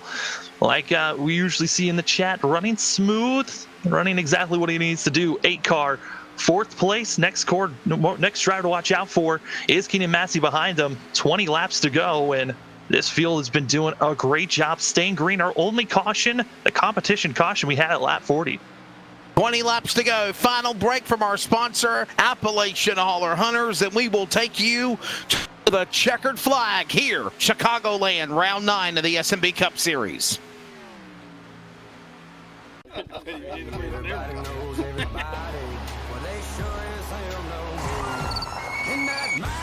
at that. Look how wide that deer is. Oh my God. Oh my God. He's down. He's down. Hold him up first, huh? Can you hold him up? Son, what do you think about that? Excited?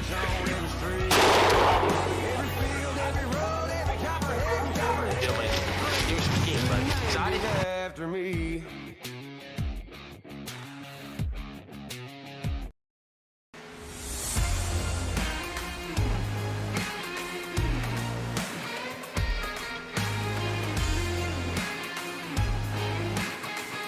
To go here at Chicagoland. Him's at Pizza Hut. Welcome back to coverage. And what do you know?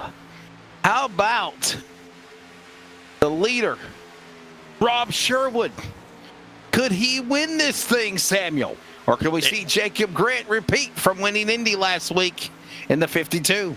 I mean, it's looking good for both drivers for a shot here. The next driver that's close to them, Caleb Smith, looks like he's burned off his tires, so it's going to be a duel between the 29 and the 52. But if I had to choose, I think Jacob Grant might be the favorite from my point of view, but we touched on it with the drivers when we had the interviews with our top three winners, top three from last week.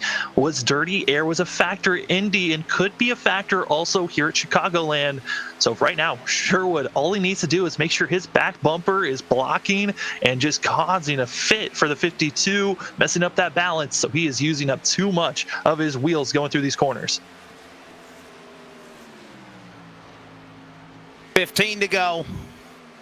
And here comes Grant down on the inside. Whoa, car spinning right in front of the leaders. Are you kidding me? Number 7, Christian Garner, spinning right in front of the leaders. And finally, replay presented by Poltz Poppers Fishing Lures. Gardner just pitted Samuel in number 7. And I got to wonder, did he spin? Obviously, he's got to stay below the blend line. You know the blend line. There he goes. And he just lost it going around the blend line. Oh, my goodness. And look at the leaders coming after him. Look at this. Whoa. Sherwood absolutely needs a new change of pants. New fire suit required. Zagged on that play. It was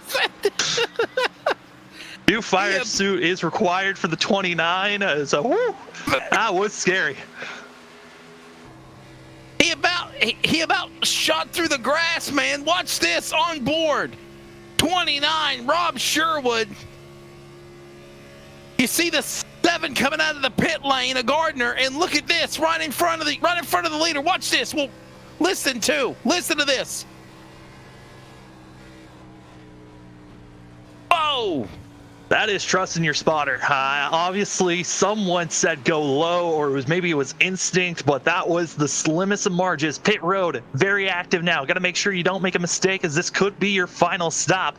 And for a lot of these drivers, their final set of tires to try to attack to win this race. It went from a duel between Grant and that of seeing Grant and Sherwood to now everyone has a shot here. Well, the scenario is everybody is now in the catbird seat after this late race caution. And I hate to say it, Samuel, cautions, precautions. We're at the end of this thing. There's going to be a lot more impatience down the stretch. And I think we're going to see the Banana Republic flag again and again, and maybe even overtime. There certainly is a high chance of that, especially with the first 15 laps of a run being pack racing, drivers on top of one another, trying to make as many passes as possible. And now giving a shot for these guys. Some other drivers staying a little bit longer in pit road. Altus, he is still in pit road trying to get service done for the 94. That hit that he had certainly has hurt him drastically, from a shot to get a top 10 finish to now all the way back in 18th. But drivers that I'm eyeing that are not our front two, Braxton DeWeese in 3rd, Tom Bourne in 6th place. Both of those drivers look quick, and Braxton DeWeese has been saving all race long. He doesn't need to save anymore. He can be aggressive here for these final couple of laps. Setting one for a wild shootout with 12 laps to go.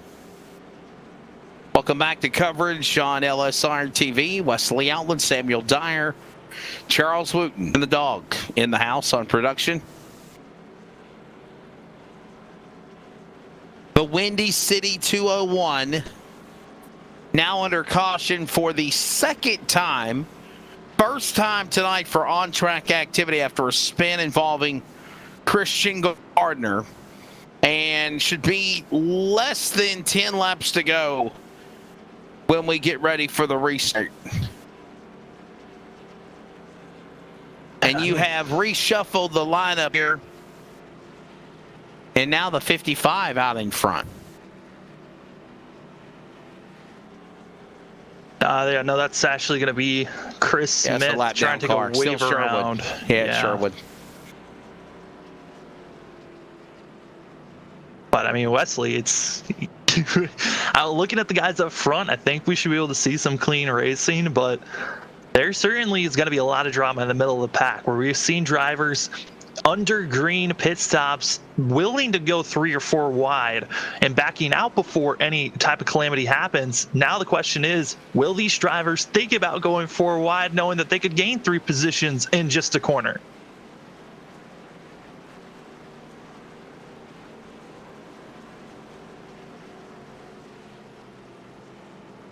But let's reset it for you here. Sherwood is the man out in front.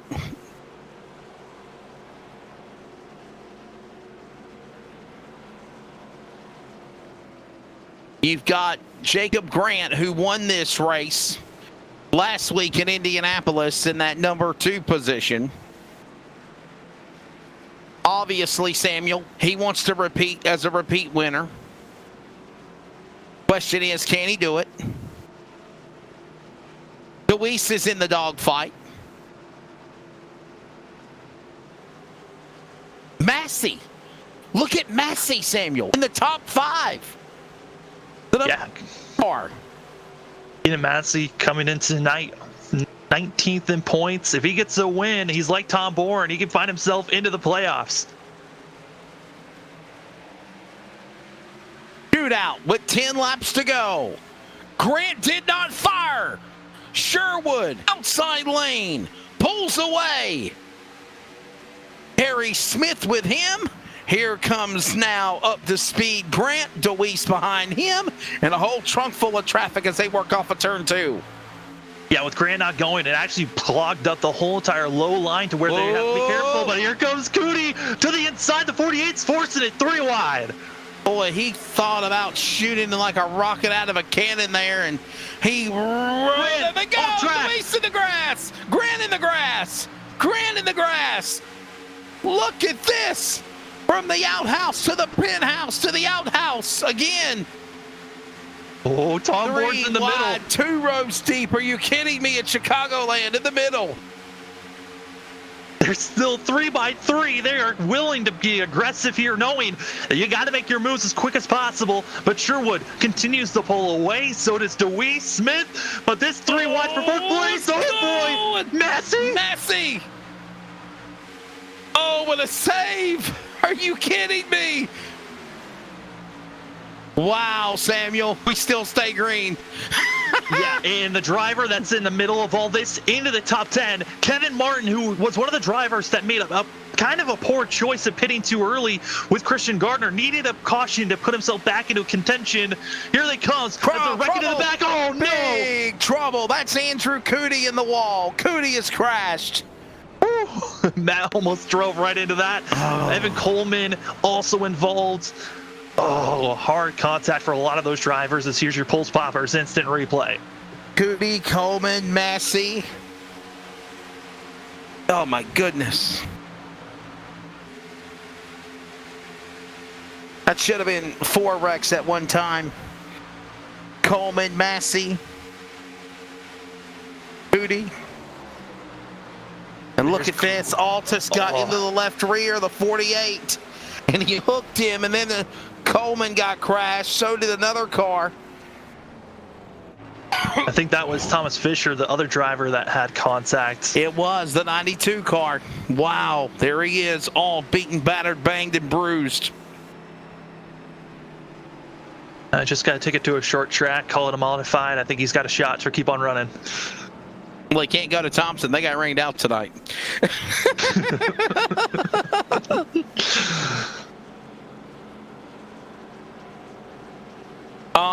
Mini tracks race on weeknights. What's your problem? Who put it in the head that you got to race on this Friday and Saturday night?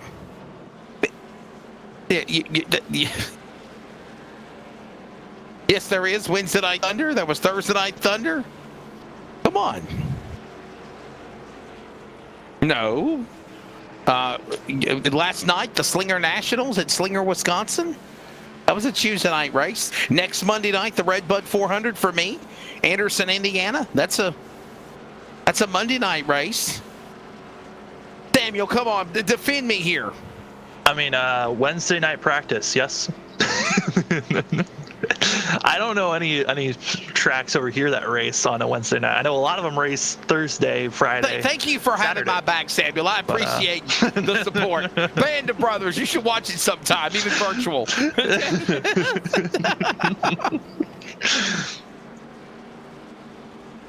Oh.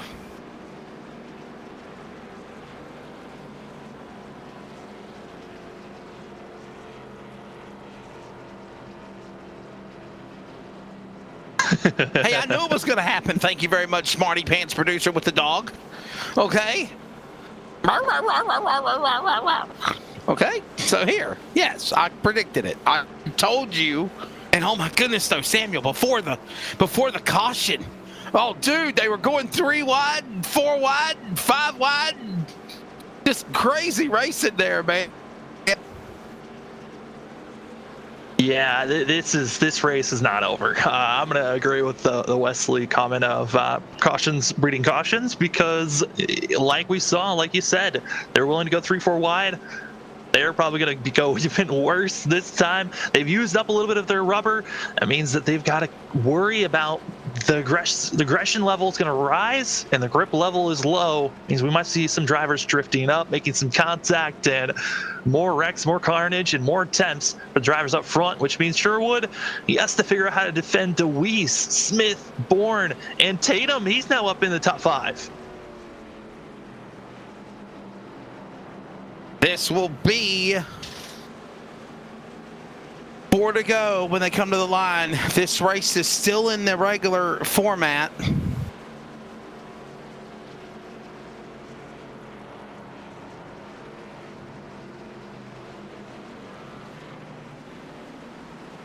Coming up next, a very extensive, lengthy post-race wrap-up from Chicagoland.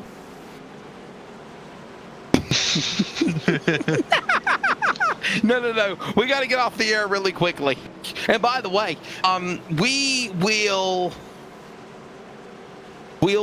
be back next Monday night, because obviously tonight there is no Northwest Truck Series.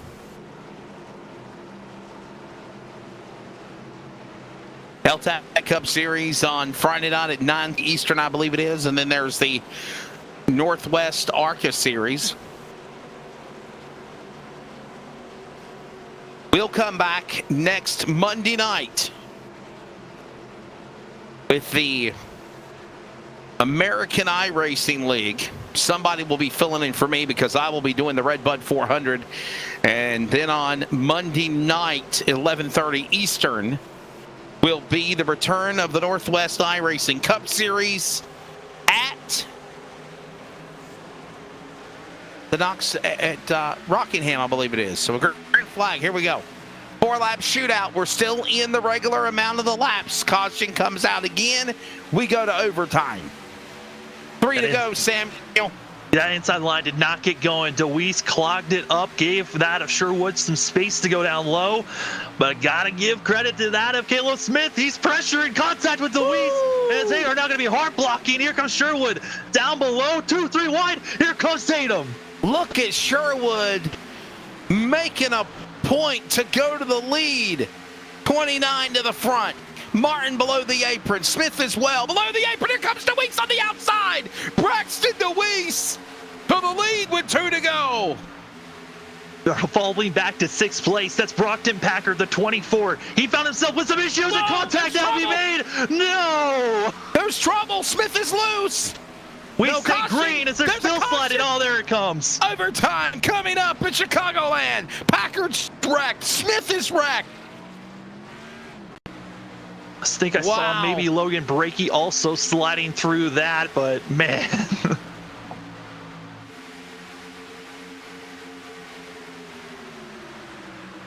It's just the intensity level for these drivers. It rises to a level where you're willing to do moves that you weren't willing to do earlier on. It looks like there might have been a missed call from a spotter, and Caleb Smith just gets loose, overcorrects. Oh, look at this. Oh, Packard got into... Oh, my goodness. Who was that blue car there? Was that Smith?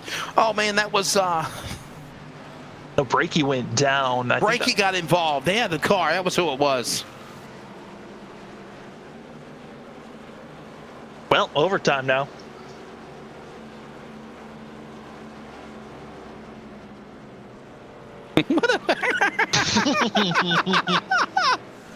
Oh, the words of the song from Smokey and the Bandit. A long way to go and a short time to get there.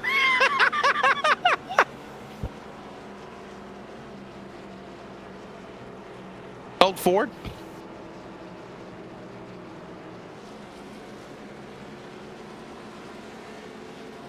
Oh, I know Round and Round by Rat. Okay, I'm unveiling how old I am again. You've never heard of Round and Round by Rat? You don't know Round and Round?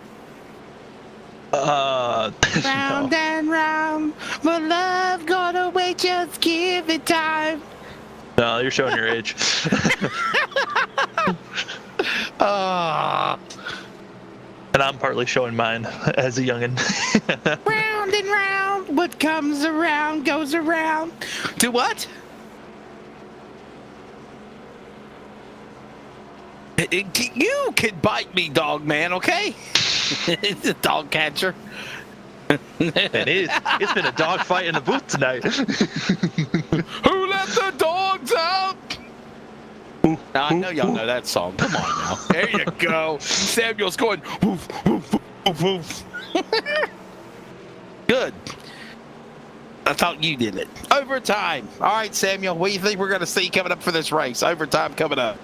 Well, Sherwood got dropped to the second row, or Tom is, and I think for Braxton DeWeese, he's probably going to have Sherwood to his inside. So I think right now DeWeese is probably going to go on the inside, put Ross Tatum to the outside, try to get as big of a launch as possible.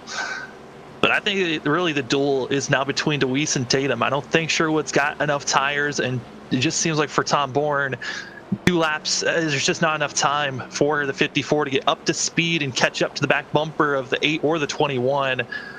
It's going to be a hard-fought battle, but I think DeWeese, he's looking for win number 5 tonight. DeWeese, the all-time winner of the SNB Cup Series. He has quite a following on our broadcasts everywhere we go. DeWeese is also the man that won 3 races in a row to start the season. He was going to be fighting in the championship for the Adrenaline iRacing League. Called the promoter a clown, speaking his mind, got reprimanded for it, and in doing so, he got eliminated in the finale at Atlanta a couple of weeks ago, taking his opportunity for a championship away, which honestly, Samuel, it could have been pretty much DeWeese winning that championship. Instead, it gave it to Trenton Jump.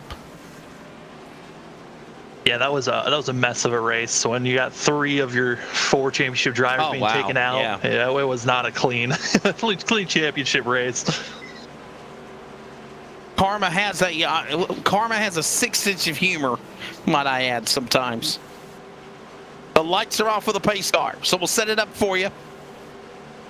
Look who's on the inside, Ross Tatum. Hey, Ross Tatum, Samuel, wants some vengeance on running out of fuel last week at Indianapolis, giving the win to Jacob Grant. He's there on the inside. But this is not going to be no cakewalk for DeWeese. Sherwood is hungry.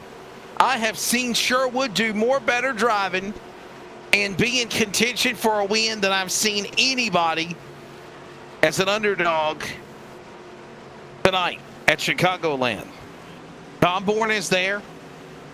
So is also Eric Stamp. Those are your top 5. Pace car is coming in. This is, by the way, overtime attempt number 1. Remember, the leader takes the white flag. Race is official. They get a caution before the white. We'll re-rack them, restack them, and go again. Overtime here at Chicagoland, and DeWeese is gone into turn 1. Yeah, Deweese got a great launch, but for sure what he did not get going. Jacob Grant being aggressive back in fourth place, 3 wide pinching. Has got to be careful for Stamp. He's got nowhere to go with Deweese. He's loving the side-by-side action as Tom Bourne and also for Tatum. They're trying to duke this out, but here comes Dyer forcing it 3 wide, trying to make his way up in the top 10. And look at Grant. Grant's up there now. He's moved his way into the top 3 to the line. White flag, CRN 1 to go. Race is now official. If we get a caution, race is over. Deweese leads him on turn 2 for the final time. Tom Bourne, he's been up front in the first half of this race, dominating. Deweese decided to fade back and wait as they're going into turn number 3. Tom's got one last shot to get the win. Down to the inside, Deweese up the outside. Here comes Tom Bourne. He'll try to make a move to the outside, to the inside. Deweese throws the block. Welcome to the victory lane. Win 5. Meanwhile, they're crashing behind them. Tatum just destroyed Grant. Wow. Oh my goodness. Ross Tatum just literally planted Jacob Grant into the concrete out of turn 4 on the checkered flag. And while that goes on, win number 5 alive for High Five Racing driver Braxton Deweese. I mean, look at the finish. Look at this. Tom tried the outside. Grant just pushes up and gets into Ross Tatum. And Tatum, frustrated, comes back. He said, how dare you? Flying through the air. And Jacob Grant, the Indianapolis winner. Altus crashes. Caleb Smith crashes. But the good thing is, Packard as well, they had all crossed the start-finish line. Wow. Yeah, even with that contact that Tatum made onto Grant, still gave Grant 3rd place, in the winner, Braxton Deweese. We knew once he got up front, he was a driver that could stay up front, didn't have to worry about saving his tires anymore. What a win for the 8. And here's the thing. At one time tonight, he was all the way in the back of the pack.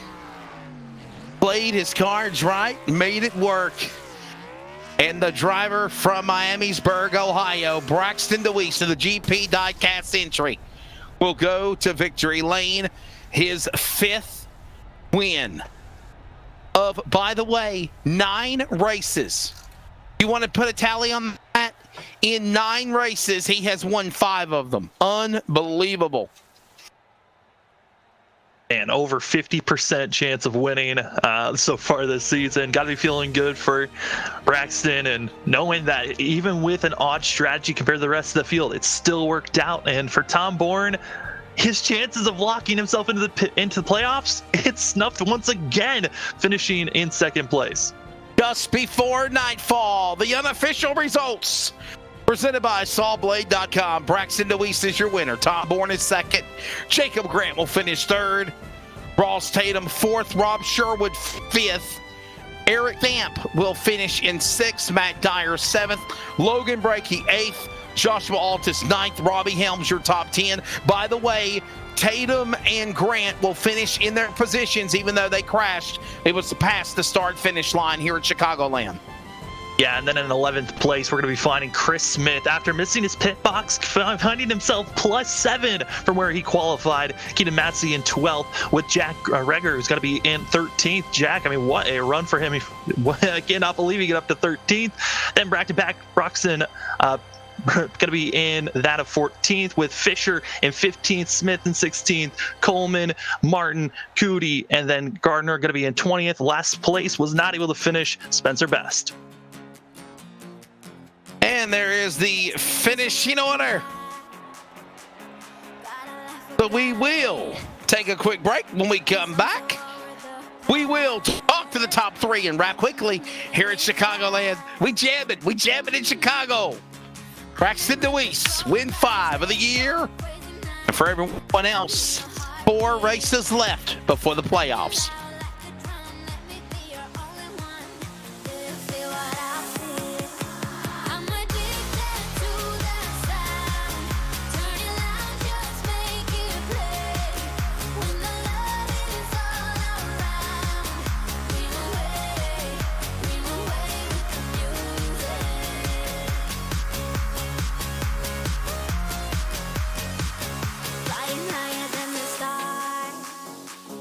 We'll be dancing.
welcome back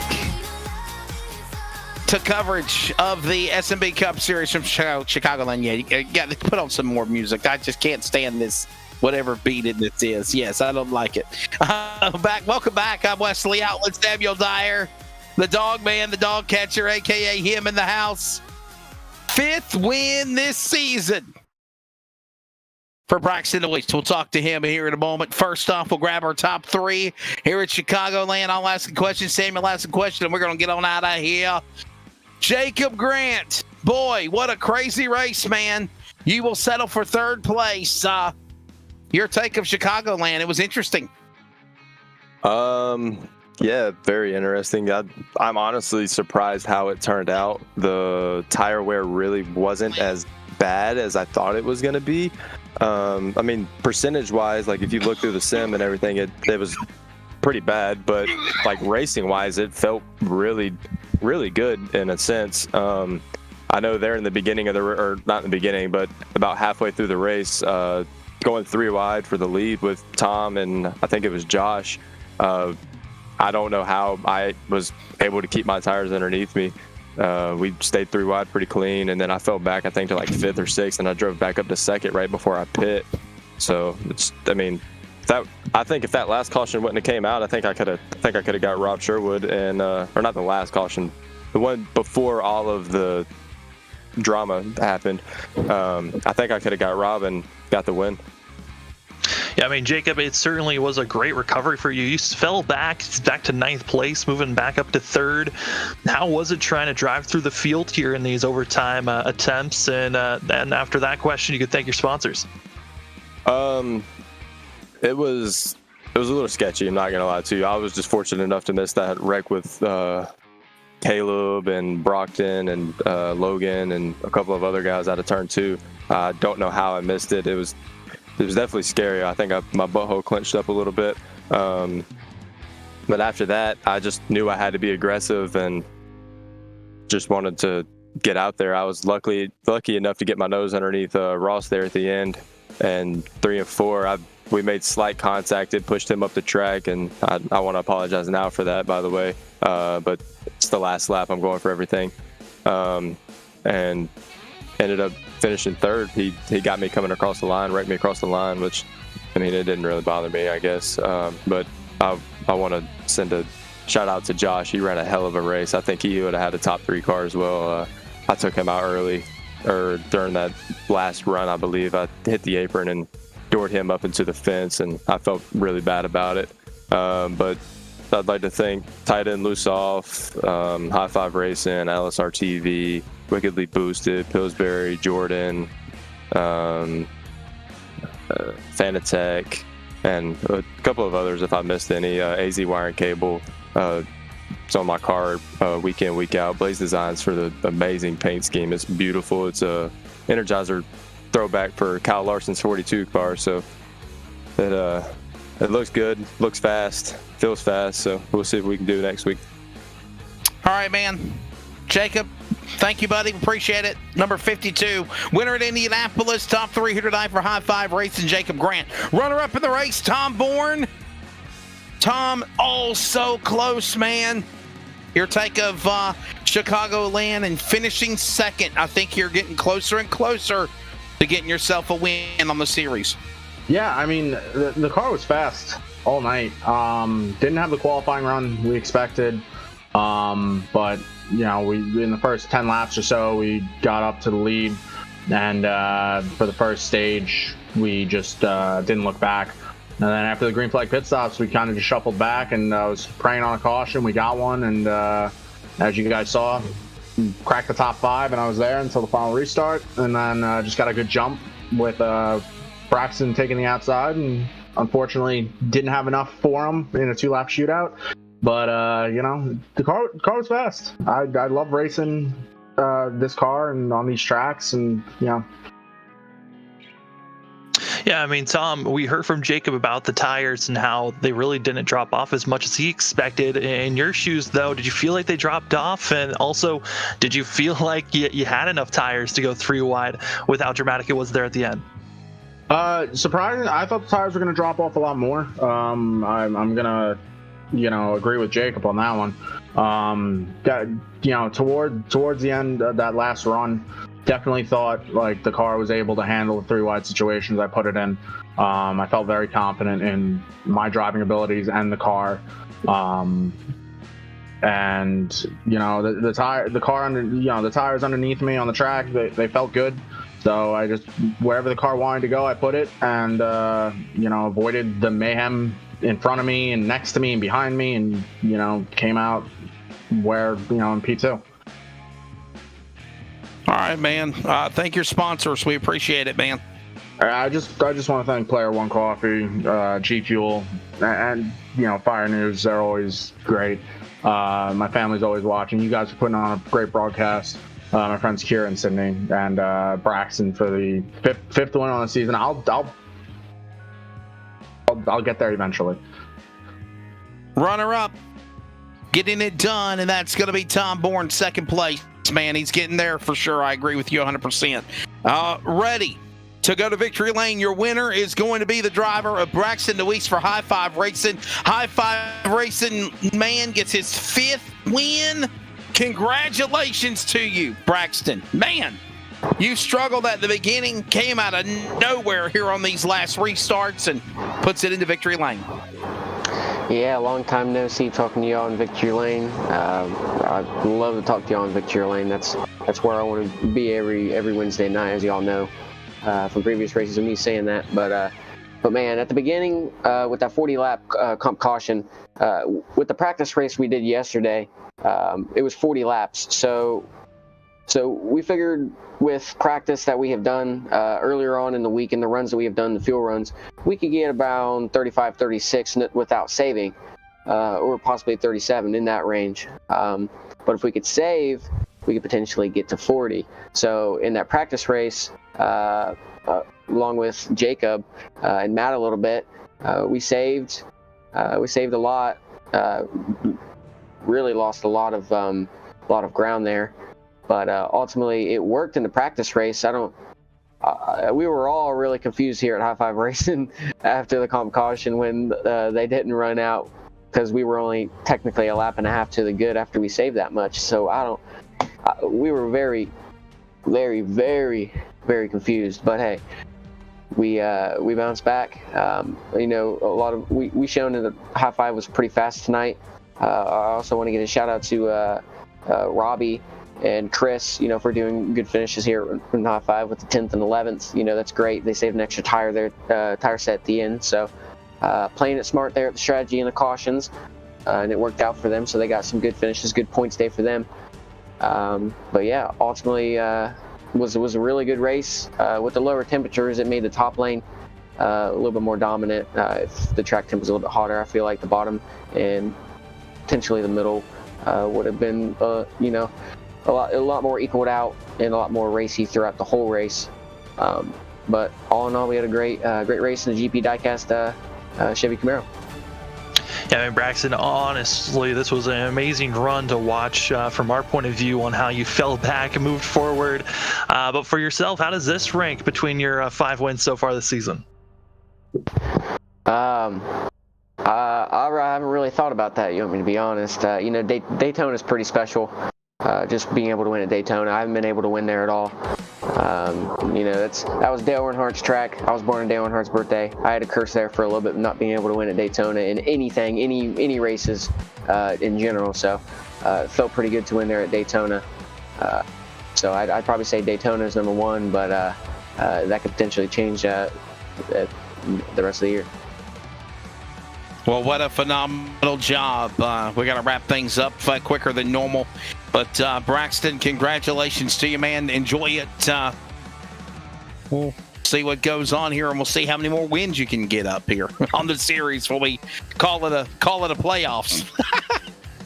Yeah, for sure. We're gonna, like I say, we're gonna try to get wins as much as we can. The more wins you get, the more playoff points you get, and that's just better heading into the playoffs. So I just want to give me a better cushion into the playoffs. So if I do have a couple rough races, well, actually I can't have a couple rough races. It's playoffs now, so it's not like how it was last year. So I at least want to get a nice point cushion. So I mean, I guess that could work out if if I, didn't have a couple good races and still had them points with the playoffs. So, just trying to prep for anything that could happen. But 5 wins already tied last year. Gonna try to go for the record with 6 in the upcoming races. And I also want to thank all my sponsors. I want to thank GP Diecast and Glenn Productions for coming on board. I know you're watching. I told you we were going to try to get you a win. I told you that at Bristol, and then this is your second race. And boy, I told you we had something, and we did. Car looks great. I'm staring at it right now, and it looks beautiful. I'm looking forward to running it a little bit more. It will be at Martinsville. We know that for sure, and potentially more. We'll have to talk about that. But I want to thank the rest of my sponsors. I want to thank Rapid Response. I want to thank Blaze Designs, Ravenwood, Jeff Schmidt, Scott Martin at Jeff Schmidt Auto Group in Beaver Creek, Ohio. Go get your Chevy there. He's great to work with. He'll give you a hell of a deal. I also want to thank Bennett's Publical. I want to thank Ron's Pizza. I want to thank Tight End Loose Off. I want to thank High Five. I want to thank SNB, Appalachian Holler Hunters. I have so many here I got to remember. NASCAR Technical Institute, and all the rest of the sponsors. If I didn't say you, I'm sorry. Hawks Auto and Cycle, I want to say them as well, and all the Rapid Heating and Air, Rapid Roofing, Extreme Home Solutions, all of them, and all the family supporters and everybody that tunes in and watches me. I appreciate it, and let's go get some more. High Five Racing driver number 8, Braxton DeWeese, picks up his High Five win of the season, continuing to be the all-time winner of the SNB Cup Series here tonight of the Windy City 201 at Chicagoland. Samuel Dyer, your final thoughts, buddy, before we wrap it up and call it a night. Yeah, I mean, the first 3 quarters of this race, all about strategy. It was great seeing the different runs the drivers were trying to make there. And then at the end, it was all about sparks flying when the lights came on. And it was dramatic, but congratulations to Braxton on getting the win. For many times tonight, we thought it was going to be Tom Bourne to win, possibly Rob Sherwood. Other drivers looking good down the stretch, but no one expected Braxton DeWeese when it counted the most. He came out of nowhere after struggling in the beginning, being in the back. He comes to victory lane to be the get his 5th win, and now join again those 4 different winners as the playoffs loom with 4 races left to go next week as well. For executive producer at Rocket Media LLC, Mr.